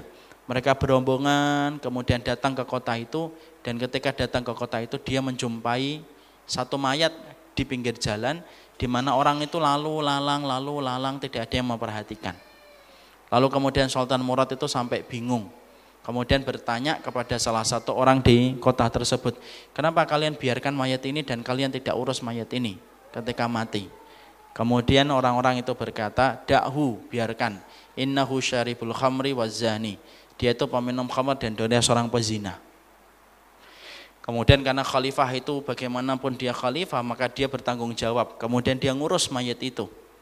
Mayat itu dibawa ke rumah, ditanya mana alamatnya, kemudian ditemuin keluarga perempuannya, dan ibu tahu mayat itu adalah orang yang tadi sering membeli minuman khamr dan bersedekah kepada pezina untuk meninggalkan zinanya. Dan ketika sang istri menyambut suaminya, sang istri nanya, kamu ini siapa? Saya musafir. Kenapa kamu yang ngurus? Bagaimana warga di kampungku ketika mendapati mayat suamiku di pinggir jalan? Mereka tidak mau mengurus. Kenapa? Karena sesungguhnya mereka berkata suamimu itu adalah pezina dan peminum khamr. Kemudian istrinya berkata, suami saya bukan pezina dan bukan peminum khamr. Dan istrinya berkata, dan suamiku meminta kepada Allah supaya nanti ketika meninggal, ketika tidak ada warga yang mengurusnya, dia meminta khusus kepada Allah supaya Sultan Murad yang keempat yang akan mengurusnya. Dan kaget ketika akhirnya musafir itu mengaku, saya adalah Sultan Murad yang keempat. Dibayar cash, kontan oleh Allah. Di situ kita mendapati apa, kisah itu ada dalam kitab-kitab ibu, untuk kemudian memberikan penggambaran kepada kita. Amalan hati itu Masya Allah besar betul. Makanya salah satu di antara perkara yang bisa menjadikan kita dicintai oleh Allah itu adalah amalan hati. Dan bisa menjadikan kita mendapatkan khusnul khatimah itu ya amalan hati. Sekarang ibu perhatikan orang-orang yang hari-hari ini mereka itu meninggal khusnul khatimah. Mungkin kan sering kita kan beberapa waktu ini sering mendapati orang-orang yang khusnul khatimah. Ada yang meninggal ketika khutbah. Ada yang meninggal ketika adzan. Ada yang meninggal ketika kemudian sholat tarawih 1 Ramadan yang lalu. Ibu kalau memperhatikan fotonya, saya kalau kemarin tuh melihat yang khutbah itu, menurut penampilan itu mungkin juga penampilannya masih biasa. Apalagi yang adzan itu juga penampilannya masih biasa. Tapi kenapa mereka berpenampilan tampaknya biasa, belum terlalu syar'i penampilan mereka. Tapi kenapa kemudian mereka diwafatkan oleh Allah husnul khatimah? Padahal kematian husnul khatimah itu kematian yang tidak bisa didustakan. Makanya Nabi sampai mengatakan jangan terlalu kagum sama seseorang, jangan terlalu benci sama seseorang, sampai kamu melihat bagaimana dia dimatikan oleh Allah. Karena kematian husnul khatimah itu tidak bisa dibantah oleh mata dan yang lainnya. Seorang ustadz itu, kiai haji yang meninggal di Tangerang 3 pekan atau 1 bulan yang lalu, itu kiai haji. Maaf ya, mungkin tidak termasuk ustadz sunnah bagi sebagian kelompok. Tapi ternyata Masya Allah ketika khutbah, beliau tiba-tiba kemudian sesek dadanya, kemudian jatuh dan ternyata meninggal dunia. Padahal Allah mampu gak menjadikan dia mati sebelum dia khutbah? Mampu. Mungkin dijadikan mencret dulu, mungkin dijadikan sakit perut, mungkin dijadikan sakit dia tidak khutbah. Tapi kenapa Allah jadikan dia khutbah sampai meninggalnya ketika khutbah? Karena pasti ada amalan yang beliau lakukan yang menjadikan Allah itu mencintainya. Kalau kita ngelihat dohirnya, tampak dohirnya itu kayak orang biasa, Ibu. Tapi kenapa Allah memilih mereka husnul khatimah walaupun penampilan mereka masih biasa? Karena pasti ada amalan yang mereka lakukan di dalam hatinya yang menjadikan Allah itu membayar kontan amalan itu. Saya punya tetangga, Ibu. Saya punya tetangga meninggal dunia ketika habis sholat isya, zikir duduk di musola. Orangnya itu suka ini loh, apa itu? Jenang itu loh. Ngaduk jenang, tahu ngaduk jenang? Dodol. Beliau orangnya kemudian kalau bicara tentang masalah-masalah besar itu enggak paham dia. Masalah tahdir, mesti nanya tahdir itu apa gitu. Enggak ngerti dia. Orangnya sederhana, tipikal orang-orang kampung. Yang mana ketika kemudian adzan ya beliau sholat. Kemudian adzan sholat selalu begitu. Dan pada satu waktu ketika habis sholat isya, beliau duduk berzikir. Orang kan mau ngunci kan, orang itu kan mau ngunci musola biasa kan, di kampung musola. Kalau nggak dikunci kan amplifier hilang, ya kan. Kan kemudian ini kok enggak pergi-pergi. Pak, ini saya mau capek Pak. Ayo Pak pulang Pak. Besok lagi Pak zikirnya. Ngantuk saya. Beliau tetap duduk aja. Dan siapa yang menduga ketika dipegang beliau jatuh meninggal dunia? Padahal penampilannya biasa. Pakai jubah enggak juga. Bukan berarti kita kemudian meremehkan penampilan yang syar'i. Enggak. Tetap kita berusaha bagaimana kita berpenampilan yang syar'i. Tapi ketika Allah kirimkan satu persatu orang yang meninggal dalam kondisi yang semacam itu, setidaknya Allah itu ingin memberikan dan menyuguhkan satu menu yang penting. Kadang-kadang kamu sering melihat orang itu tampak biasa dalam penampilannya, tapi bisa jadi hati mereka bersih sampai Allah bayar kontan bagaimana mereka mati itu husnul khatimah. Belum lagi pengalaman saya ketika umrah, Ibu. Ibu tahu ketika saya umrah 5 tahun yang lalu saya bimbing umrah, ada sekitar 98 yang saat itu berangkat. Bareng-bareng kita berangkat, kemudian dari Madinah itu semuanya baik-baik aja. Kelihatannya tidak ada masalah ketika di Madinah itu.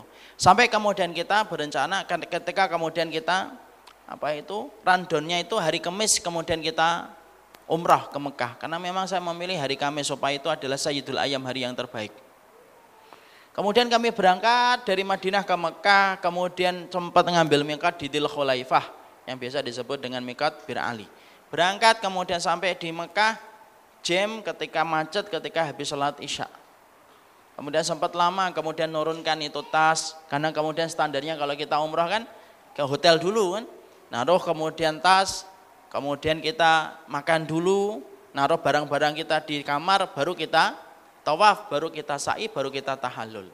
Maka kemudian ketika turun mungkin saking penatnya, ada salah satu jamaah bapak-bapak, umurnya 60 lebih, kemudian turun, kemudian terbentur itu, kemudian kepalanya.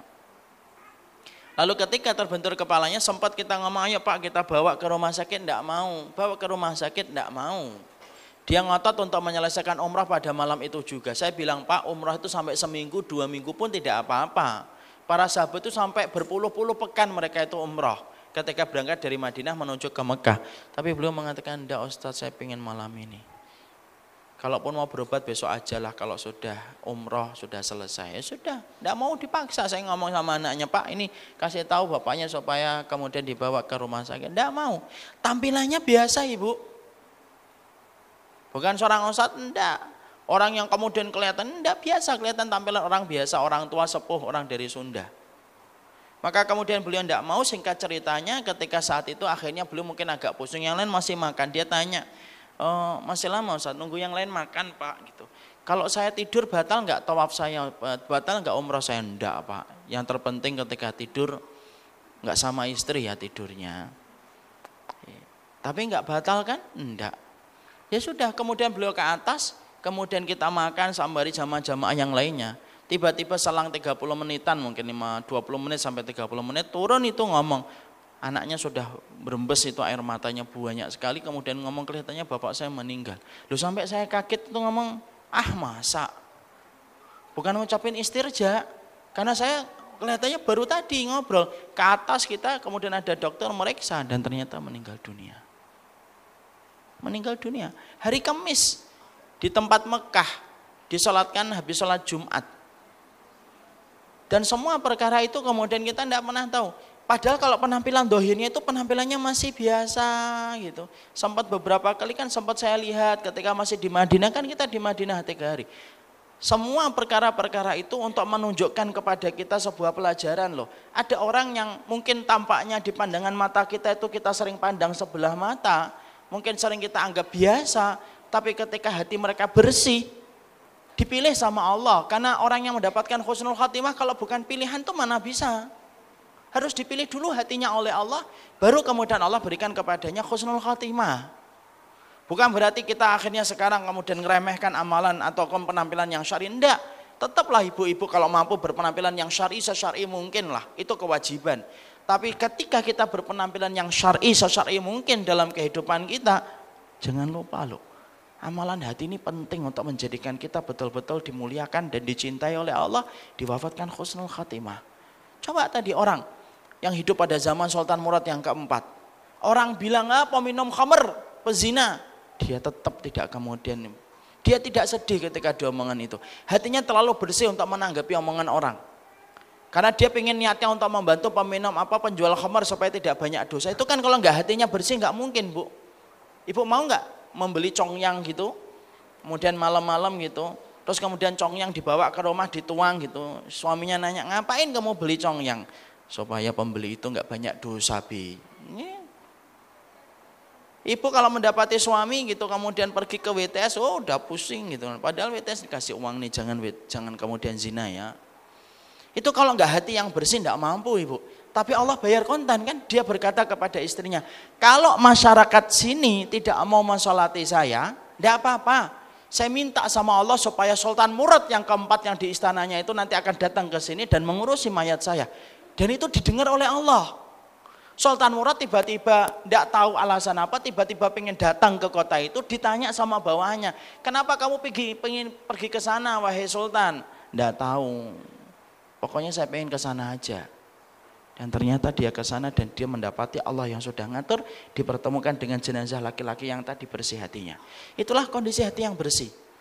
Makanya kemudian hati yang bersih adalah hati yang mereka betul-betul bersih, tidak melakukan kesyirikan, kekufuran, perkara-perkara yang menyimpang. Itu hati yang salim. Dan sesungguhnya hati yang salim itu merupakan hati yang Masya Allah, hati yang memiliki kedudukan yang sangat besar ya. Makanya kemudian ciri-ciri hati yang salim itu saya akan sampaikan, dan waktunya katanya sampai 10:30. Udah, saya singkatkan sebentar. Oke. Kemudian kita akan menyampaikan ringkasnya. Kalau gitu, ciri khasnya hati yang salim itu apa sih, Ustadz? Ada beberapa ciri khas hati yang salim. Mari sama-sama mendiagnosa hati kita, apakah kita sudah punya hati yang salim ataukah belum. Saya tidak mau ya Bu, setelah nanti kita mengkaji sifat hati yang salim itu nanti kita pakai untuk menghakimi hati orang lain. Berdasarkan kajian saya hari Ahad itu hatinya hati ini nggak salim. Nggak usah gitu. Nanti kita akan mempelajari ciri khasnya hati yang salim supaya kemudian kita ngerti bagaimana kita mengerti hati kita yang salim itu, apakah hati kita salim ataukah belum. Ada setidaknya 5 sifat di antara banyak sifat untuk menunjukkan hati yang salim.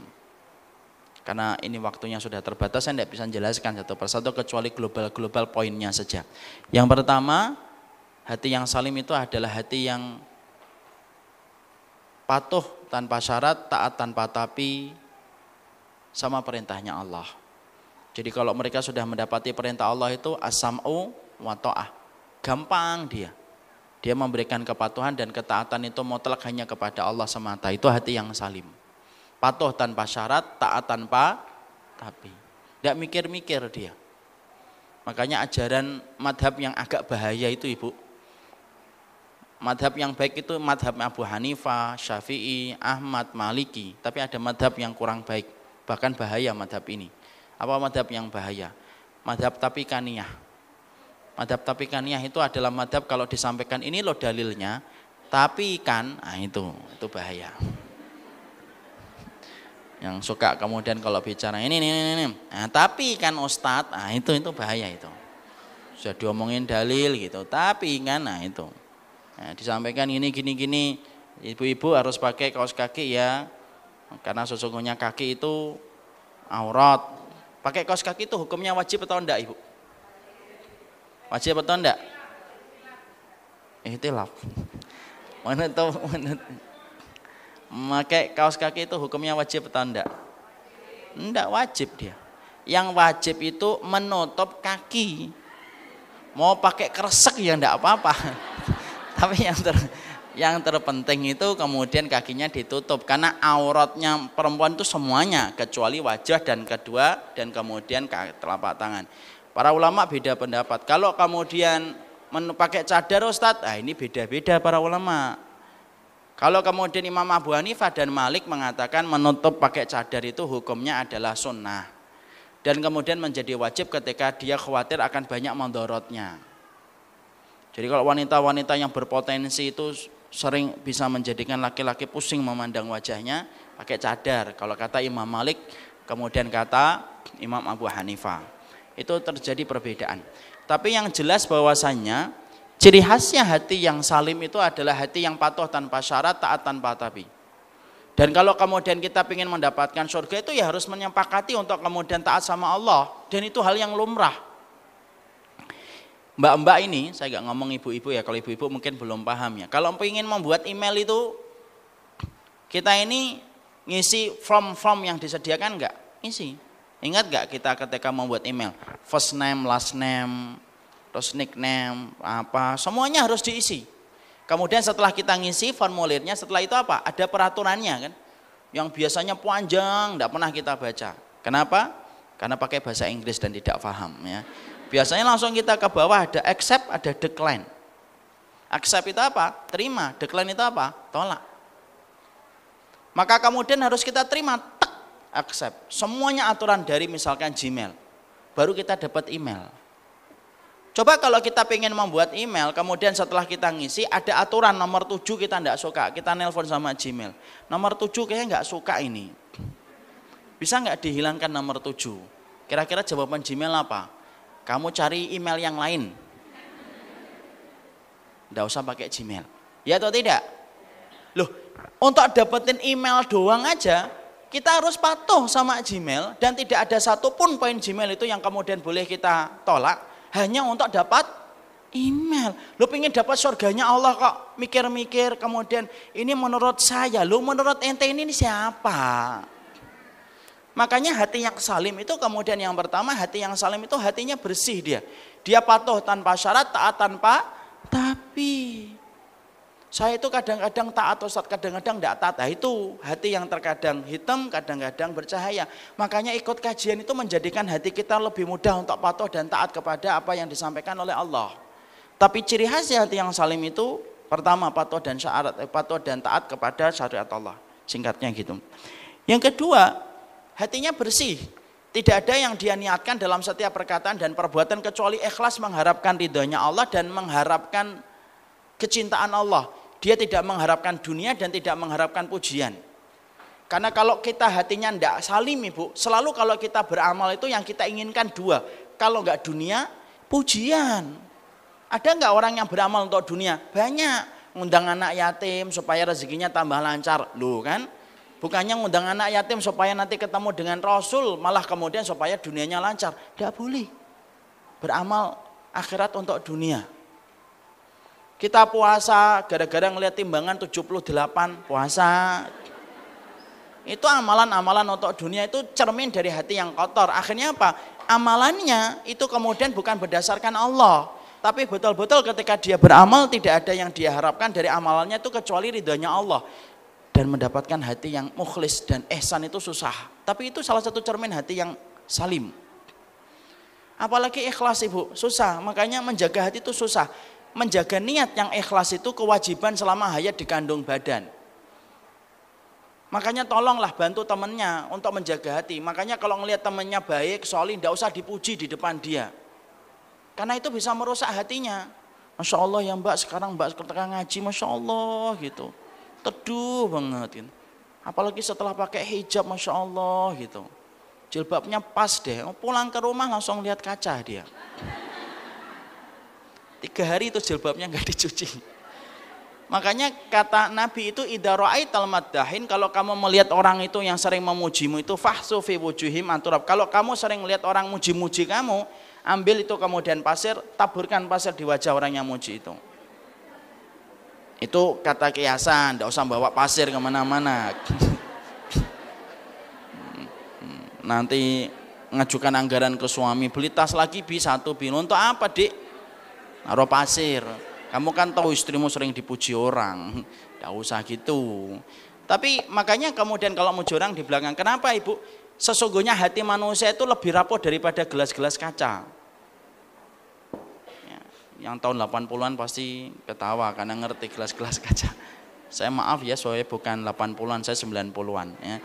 Maka kemudian hati itu kemudian hati yang paling rapuh itu hatinya manusia, pemilik hati kaca itu. Paling susah untuk menjaga niat. Tapi kalau hati kita salim, kita tidak butuh omongan orang, kita tidak butuh pujian orang, kita tidak butuh dunia. Ibadah kita hanya untuk mendapatkan ridhonya Allah. Tapi maaf loh, menjaga hati itu susah. Hari ini kita ikhlas belum tentu besok ikhlas. Besok ikhlas belum tentu lusa lagi ikhlas. Karena susahnya untuk menjaga hati. Saya ambilkan contoh yang gampang ya, menjaga hati itu susah. Ibu kadang-kadang kalau puasa sunnah, malamnya ikhlas. Sahurnya ikhlas, paginya ikhlas betul. Duha ikhlas. Niat sunnah, puasa sunnah hari Senin untuk supaya dilaporkan amalku kepada Allah dalam kondisi berpuasa.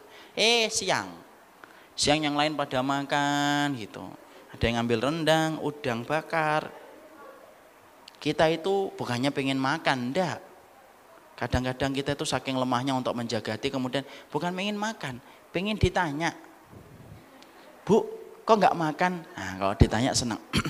Shaim saya. Puasa.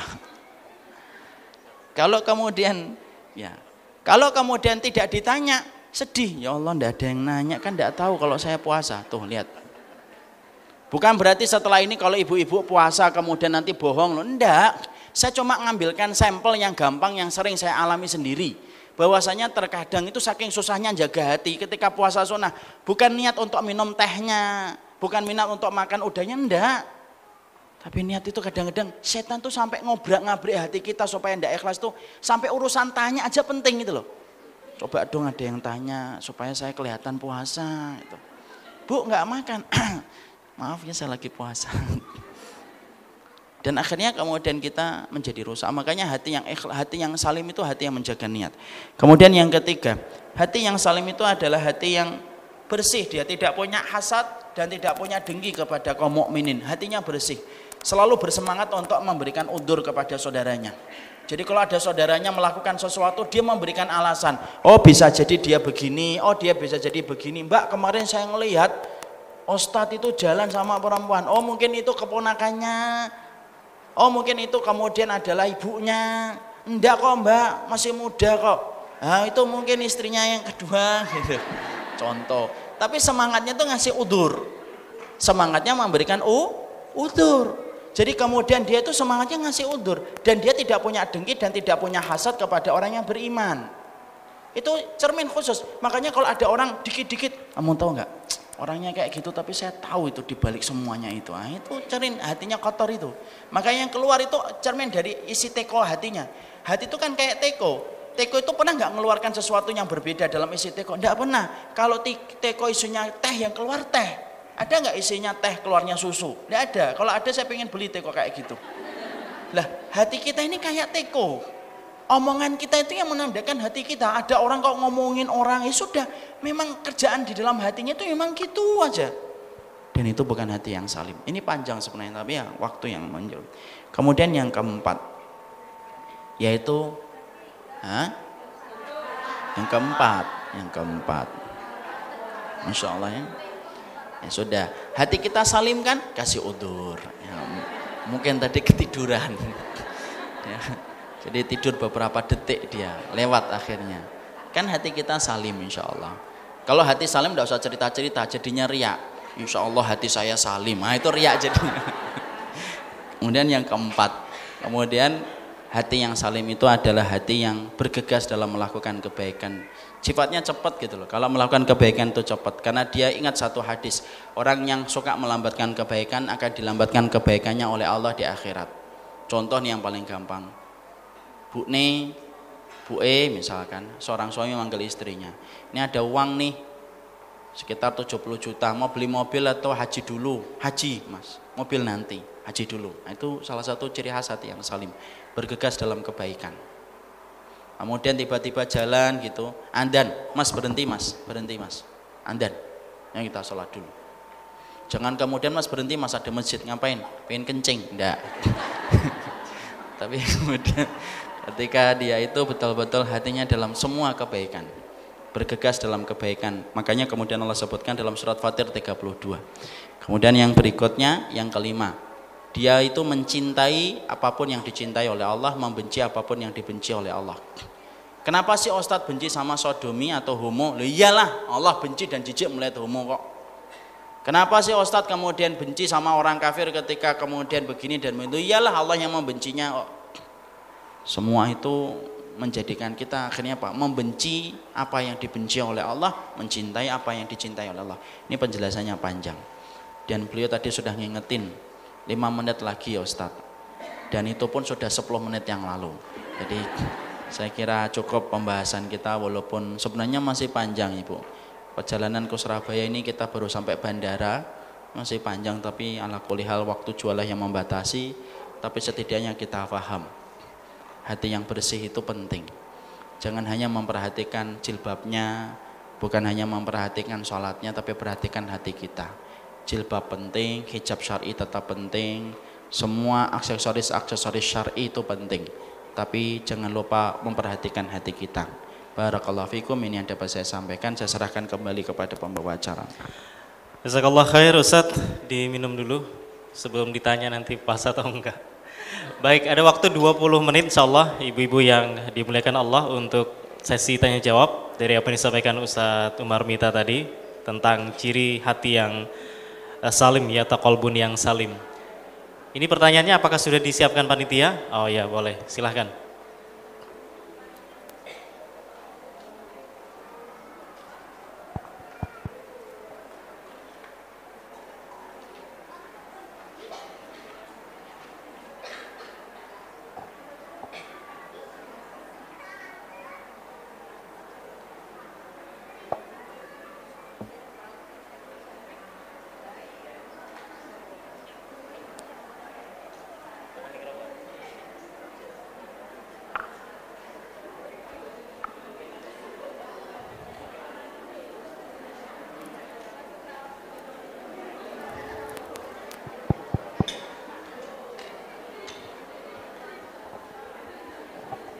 Boleh, silakan yang pakai mikrofon juga boleh, kata panitia.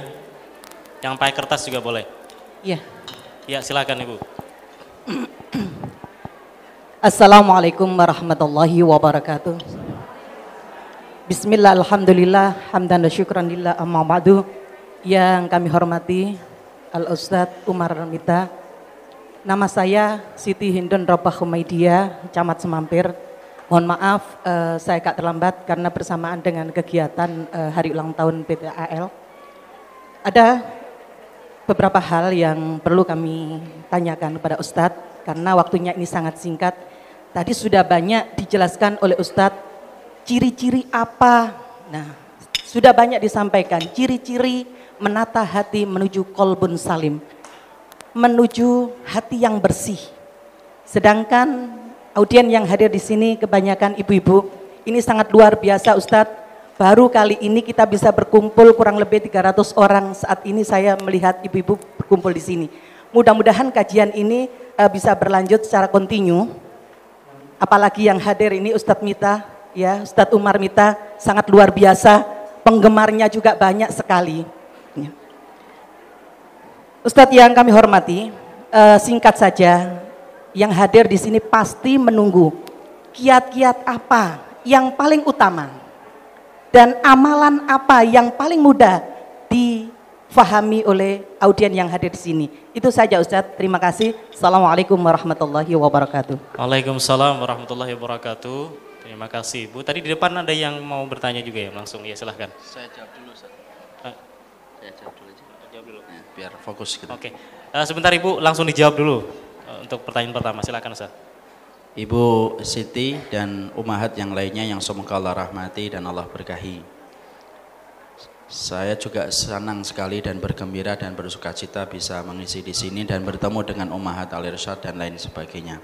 Semoga Allah selalu mengumpulkan kita di dalam kebaikan insya Allah. Sebenarnya pertanyaan beliau itu inti kajian kita hari ini yang belum kita masuk. Jadi kita belum masuk ke intinya sebenarnya. Tapi ala kulli hal saya ingin menyampaikan ada beberapa hal yang kita bisa maksimalkan supaya kemudian kita bisa memiliki hati yang salim. Yang pertama, jangan pernah kendor untuk meminta pertolongan kepada Allah supaya kita diberikan hati yang salim. Makanya ada salah satu doa, Allahumma ati nafsi taqwaha wa zakkiha. Ya Allah, berikanlah kepada jiwaku nafsaha, Allahumma ati nafsi taqwaha wa zakkiha. Berikanlah kepada hatiku dan jiwaku itu ketakwaan dan sucikanlah. Mintalah tolong sama Allah, sucikan hatiku ya Allah, sucikan hatiku. Dan kita bisa mendoakan Allahumma ati nafsi taqwaha wa zakkiha. Coba kita ucapkan Allahumma ati nafsi taqwaha wa zakkiha. Ya Allah, berikanlah kepada hatiku dan jiwaku ketakwaannya dan sucikanlah ia. Jadi doa itu mendekatkan yang jauh. Doa itu merubah yang mustahil menjadi mustajab. Bisa jadi kita diberikan oleh Allah kebersihan hati disebabkan karena doa yang tulus yang kita mintakan kepada Allah. Itu yang pertama. Yang kedua, maka pelajarilah ilmu dari orang-orang yang selalu menyampaikan tentang akidah dan menyampaikan tentang kebersihan hati. Dan dia mencontohkan betul bagaimana keluhuran akhlak dalam setiap apa yang dia sampaikan. Dia tidak hanya membanggakan riwayat qala Allah qala Rasul, tapi dia juga memperlihatkan bagaimana kebersihan hatinya kepada orang yang beriman. Karena kalau kita mendapatkan pengajaran yang salah Ibu, maka akibatnya penyakit hati itu menular. Makanya para ahli hikmah itu berkata su'ul khuluqi yu'di, penyakit buruk itu nular. Makanya perhatikan ketika kita mempelajari ilmu, betul-betul yakinkan bahwasanya orang yang kita ambil ilmunya adalah orang yang paham akidah dan orang itu juga berkomitmen kepada hati dan menjaga hati.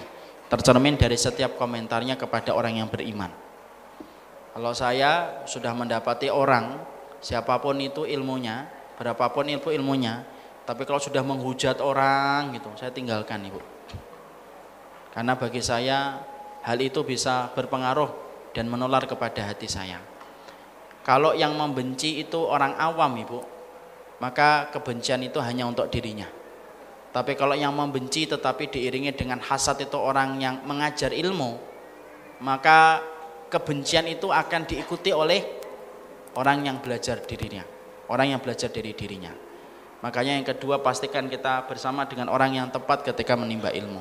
Yang ketiga, carilah komunitas-komunitas yang selalu memperlihatkan komitmennya untuk menjaga hatinya. Ibu kalau dekat sama orang, ternyata orang-orang ini tidak suka ghibah, ambil itu Ibu, pegang sama mereka itu. Ibu kemudian mendapati ada orang ini, kok kelompok ini atau kemudian teman-teman ini, mereka itu tidak mau untuk kemudian membicarakan keburukan orang lain. Nah, temani mereka. Karena apa? Sesungguhnya penyakit baik itu menular sebagaimana penyakit buruk itu nular. Maka lama-lama kemudian kita akan terbawa pada kebaikan.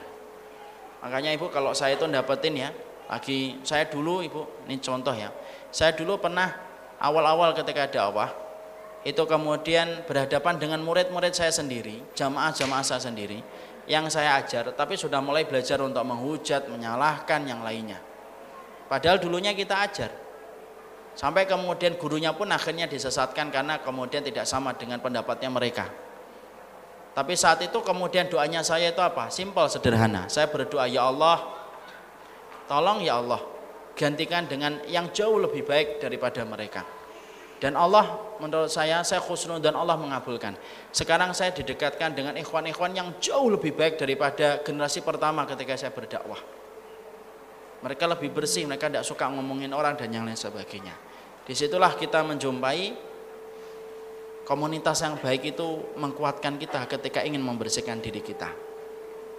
Kemudian yang keempat, banyak-banyak mengkaji ilmu yang membahas tentang tazkiyatun nufus. Setelah kita membahas akidah itu salah satu yang penting itu membahas tazkiyatun nufus. Kita kaji ilmunya supaya tidak salah langkah, tidak salah metode. Karena membersihkan segala sesuatu itu ada ilmunya, beda-beda. Membersihkan handphone tidak sama dengan membersihkan kamar mandi. Kalau membersihkan kamar mandi harus pakai Wipol, obat keras, sikatnya harus kencang supaya kemudian jamurnya pada lepas. Tapi kalau membersihkan handphone enggak, caranya enggak sama, harus lembut. Kalau pakai Wipol rusak handphone kita. Sama, membersihkan handphone dan kamar mandi beda, membersihkan hati pun beda. Makanya pelajari ilmu-ilmu tazkiyatun nufus. Salah satu di antara referensi kalau Ibu nanti mau beli buku, satu ya referensi dalam tazkiyatun nufus. Tazkiyatun nufus yang disusun oleh 3 ulama, Imam Ibnu Rajab, kemudian Imam Ibnu Qayyim, dan Imam Al-Ghazali. Ada bukunya nggak terlalu tebal dia, segini. Baca berulang-ulang, tamat baca lagi, tamat ulangi lagi, sampai betul-betul paham. Kita mendapatkan intisari dari ilmu. Dan saya sampaikan Ibu, kalau membaca buku itu hanya jangan sekali, nggak nyantel dia. Ruhnya belum ketemu kalau banyak kemudian baca buku itu sekali. Kebanyakan masyarakat kita itu kalau baca buku sekali itu masih mending daripada sebagian beli buku 2 tahun masih ada plastiknya. Maka kalau membaca buku itu kemudian dibuka, penerbitnya saya lupa Ibu. Penerbitnya lupa saya. Ada kajian kitab saya, nanti dilihat di YouTube itu ada kajian tazkiyatun nufus itu. Saya ada kajian kaji itu kemudian. Ada kemudian kitab lagi yang bisa dijadikan referensi. Kitabnya Ibnu Qudamah, nama kitabnya Minhajul Qasidin. Kitabnya namanya Minhajul Qasidin. Maka itu juga penting untuk kemudian kita kaji. Karena para referensi kitab itu bisa membantu kita supaya kita semakin sempurna proses menyucikan diri kita dan jiwa kita. Itulah cara-cara yang bisa kita maksimalkan.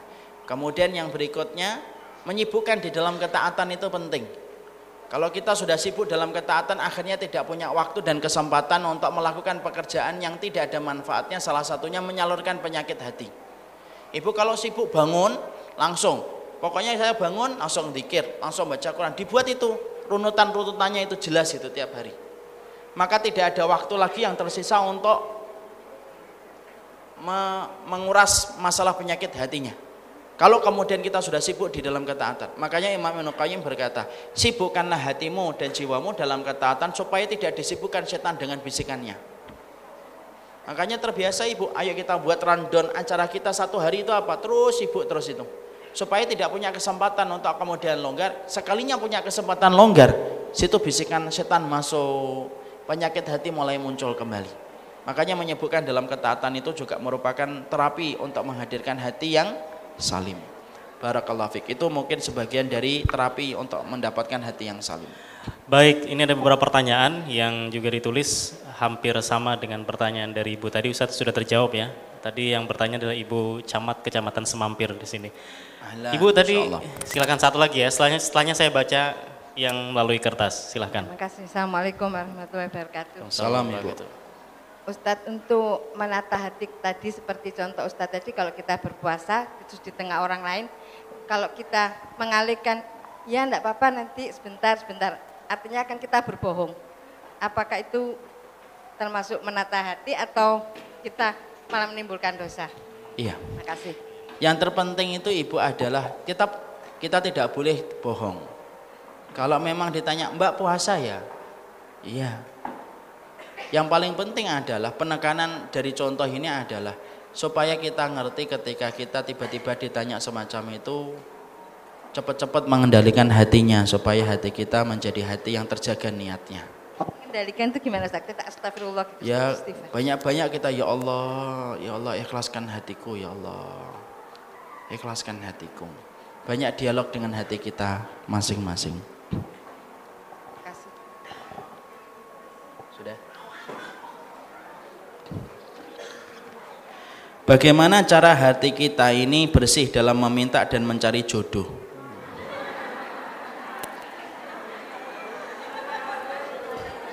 Langsung, kalau nyari jodoh langsung.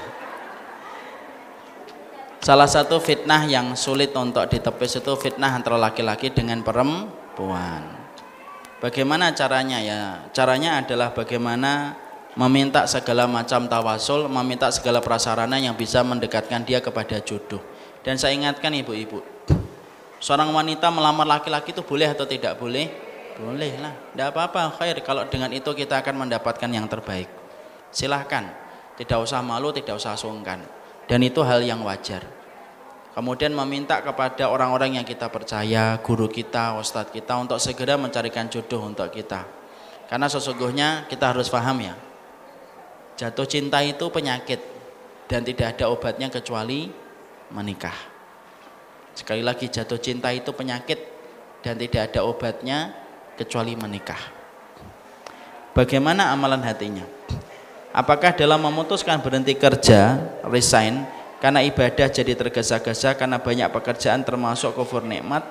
Kalau memang dunia kita merusak akhirat kita, maka sesungguhnya itu bukan termasuk kufur nikmat, tetapi justru merupakan bagian dari kesyukuran kita. Cuma masalahnya, apakah beliau ini yang nanya, itu beliau akhirnya tergesa-gesa dalam ibadah karena dia memang betul-betul habis waktunya untuk kerja, atau jangan-jangan kita suka tipenya adalah menunda-nunda pekerjaan, akhirnya pekerjaan itu menjadikan tergesa-gesa ketika datang waktunya sholat. Nah, ini harus dijawab dulu. Bisa jadi ada tipe orang yang nantilah ngerjakannya nanti jam 11 baru ngerjakan, akhirnya kemudian terbentur dengan waktu sholat. Dipastikan dulu apakah betul-betul kita sebelum resign itu betul-betul kita bisa memanage waktunya lebih maksimal ataukah tidak.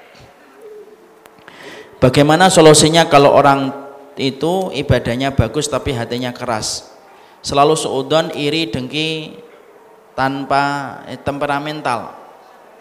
Diberikan nasihat ibu, dan salah satunya kita berikan kajian-kajian yang semacam ini untuk dirinya.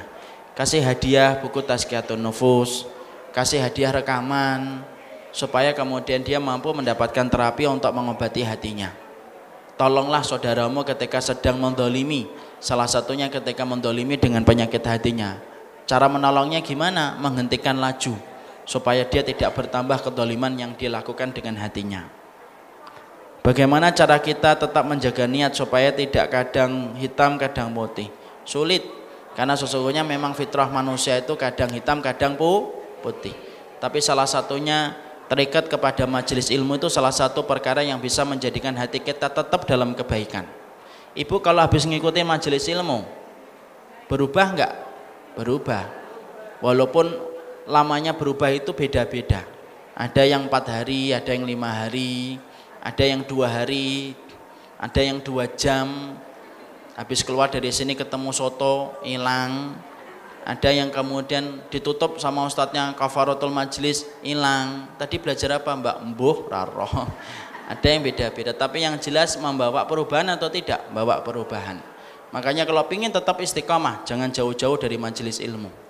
Karena majelis ilmu sifatnya adalah mengingatkan kita supaya kemudian kita selalu dalam kondisi baik. Makanya ini ada kisah nyata, kemarin saya sampaikan di Al-Irsyad. Ada jamaah saya, bapak-bapak itu kalau sudah mendapati istrinya mulai kasar, mulai cerewet, kata dia, persis sebagaimana saya ceritakan. Saya tuh kalau saya dapetin istri saya sudah mulai begini-begini, saya carikan jadwal kajian. Kalau sudah ketemu, saya ngomong, Mi, ini loh Mi, ada jadwal kajian Mi. Ikut ngaji sana Mi. Enggak masak Bi, enggak usah, catering aja. Kenapa saya nyarikan jadwal kajian Ustaz? Karena setelah dia kajian itu berubah Ustaz. Lumayan itu 2-3 hari itu. Nanti kalau sudah mulai lagi ya saya carikan lagi jadwal kajian. Antum saya kemudian bercanda, antum ini ada udang di balik batu. Padahal mungkin saja istrinya juga gitu. Oh, saya carikan kajian buat suami saya. Tapi yang tersedih kita mendapati bahwasanya yang mengikuti kajian itu pasti memberikan kebaikan Ibu. Walaupun beda-beda. Mungkin di sini ini habis kajian beda-beda. Nanti ada yang sampai 4 hari masih berusaha menjaga hatinya. Tiba-tiba ada gosip, enggak insyaallah. Jalan enggak. Hari pertama itu. Hari yang kedua, enggak. Tapi emang gitu ya. Nah, itu yang udah beda-beda. Makanya harus tetap ngaji itu tetap, karena kemudian itu merupakan ikatan untuk mengontrol hati kita supaya berada pada pusaran istiqomah. Jangan jauh-jauh dari majelis ilmu, ya. Bagaimana cara kita supaya tidak menganggap rendah orang lain yang belum hijrah? Tidak boleh. Jangan mencela orang gara-gara dosanya. Kata ulama, mereka mengatakan, kata Imam Ibnu Qayyim, orang yang sering menghujat dosa saudaranya, maka sesungguhnya dia tidak akan dimatikan oleh Allah sampai dia diuji dengan dosa itu. Pezina. Hati-hati loh. Bisa jadi kita akan diuji dengan dosa itu sampai kita sebelum meninggal dunia. Bagaimana cara menata hati yang masih ada dengki dalam diri? Yang tadi saya sampaikan, sudah kita sampaikan. Terus apakah punggung tangan termasuk aurat? Punggung sini, maka kemudian dia tidak termasuk, sama dengan telapak tangan gini sama. Kecuali sini ya, ini termasuk aurat.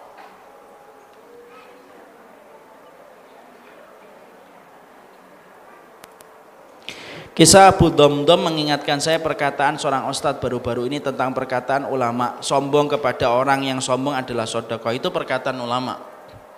Ya, al-kibr alal mutakabir sedekahun. Sombong kepada orang yang sombong itu sedekah. Itu perkataan ulama. Dan yang saya tahu ustadz tersebut tidak mengatakan hadis, beliau mengatakan perkataan. Dan kita harus pahami, Bu, ustadz tersebut ketika beliau mengatakan semacam itu karena beliau melihat ada orang yang menyombongkan dirinya ketika dia melepas hijab. Kalau melepas hijab tanpa dia menyombongkan diri, tidak apa-apalah, kita harus bantu supaya nanti dia berhijab kembali.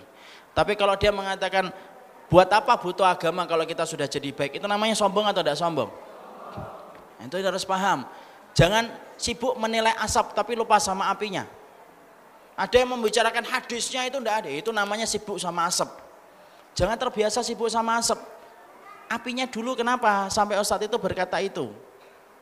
Kalau seseorang itu menyelesaikan masalah itu dia membedakan mana asap, mana api. Yang dia fokuskan itu apinya, jangan asapnya. Itu yang kita harus pahami. Maka kemudian contohnya sombong kepada orang sombong itu gimana Ustadz? Contoh nih, ada orang ngomong sama saya, mobil saya 3 itu nganggur semua di rumah. Mobil saya ini 200 jutaan itu, 3 berarti 600 juta itu. Bannya saja, bannya itu bisa beli gerobak.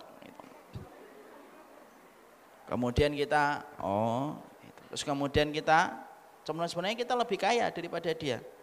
Tiba-tiba kita nelpon itu, asisten kita, tolong ya persiapkan helikopter, saya butuh nanti 2 jam lagi. Nah, itu namanya sedekah kepada orang sombong. Supaya orang sombong itu diam. Pak Ustadz, apa perbedaan antara kolbun, kabid, dan fuad dan nafsun?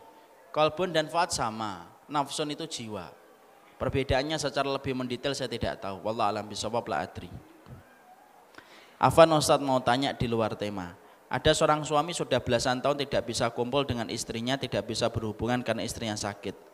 Sang suami tidak mau menikah lagi karena takut sama istrinya dan anak-anaknya dan malu sama masyarakat. Ini curhat ini. Akhirnya suami melakukan zina atau perbuatan maksiat, onani. Terus pertanyaannya apa? Nah, itu dosa ibu, kayak gitu. Makanya kemudian syariat poligami itu harus dipahami secara ma'ruf. Makanya kalau sampai akhirnya berlaku zina, itu Masya Allah itu dosa besar itu. Zina itu utang. hari ini kita berzina maka keturunan kita akan dizinai oleh orang lain. Azina dainun wa qada'uhu fi ahlihi. Zina itu utang dan membayarnya lewat anggota keluarganya nanti. Hati-hati sama zina. Afan Ustaz, mohon didoakan kebaikan untuk ulama kami Ustaz Abu Bakar Bashir. Semoga Allah memberikan keringanan untuk beliau, membebaskan beliau dari semua penderitaan dan menggantinya dengan banyak kebaikan dalam semua kebaikan yang beliau lakukan. Ustaz, saya mau nanya di luar tema semuanya ini. Bagaimana cara mengundang Ustaz untuk ngisi kajian? Nah, ini.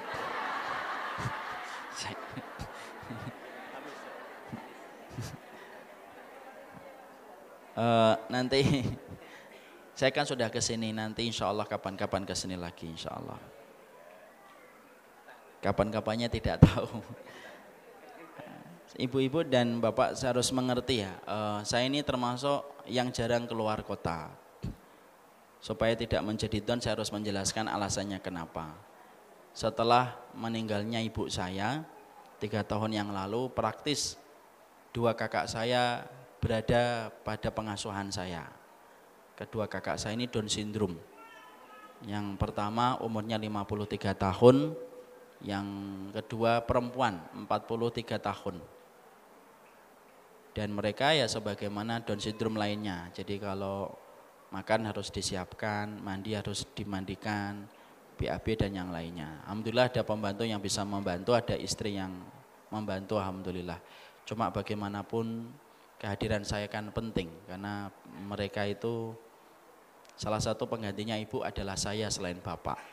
Bapak juga umurnya 83. Dan itulah alasan kenapa saya menempatkan atau kemudian menjadwalkan keluar kota 2 bulan sekali karena posisi yang sulit yang menjadikan saya sulit keluar kota. Sebenarnya Surabaya ini jadwal saya di 2019. Tapi qadarullahu ma yasha, ada sahabat saya sendiri yang minta, ya dengan izin Allah akhirnya bertemu. Tapi alhamdulillah bertemu dengan hal yang luar biasa, balik ke Jakarta membawa oleh-oleh yang luar biasa insyaallah. Jadi kalau Ibu Iwan nanti minta untuk ngisi kajian, kalau di sini kelihatannya masih lama ya nanti. Tapi insyaallah kalau Allah sudah menakdirkan pasti kita bertemu kembali. Kalau kata orang di luar, kalau jodoh tidak kemana. Apa anak umur 8 tahun yang sering berbohong karena permintaannya ditolak juga penyakit hati? Itu nafsu Ibu. Anak itu punya nafsu dari kecil. Makanya harus diterapi anak-anak yang punya nafsu semacam itu. Terapinya adalah bagaimana menanamkan antara hukuman dengan penghargaan. Reward dengan punishment itu harus terus kita lakukan sama anak-anak. Kadang-kadang kita harus bentak anak keras, kadang-kadang kita lembut. Makanya kalau kita sedang dapatnya ada orang tua kok bentak anak, jangan langsung diambil kesimpulan kasar bapaknya. Tidak gitu, mungkin bapaknya sudah lembut, tapi saat itu anaknya tetap tidak berubah. Akhirnya dia menggunakan cara keras. Karena punishment dan reward itu satu kesatuan yang tidak dipisahkan. Makanya kayak Allah itu ada menerangkan surga, menerangkan neraka. Surga, neraka, bergantian itu. Dan itulah yang harus dilakukan. Barakallahu fikum, senang bertemu dengan ummahat semuanya. Mohon maaf kalau ada tutur kata dan bercanda yang melampaui batas. Semoga Allah mengumpulkan kita di dunia. Amin. Memperjumpakan kita di akhirat. Insyaallah. Amin. Berikutnya doa Ustaz sebelum kita tutup. Iya, mari kita tutup dengan doa kafaratul majlis. Semoga Allah memberkahi majlis kita. Subhanakallahumma wa bihamdika asyhadu an la ilaha illa anta astaghfiruka wa atubu ilaika. Assalamualaikum warahmatullahi wabarakatuh.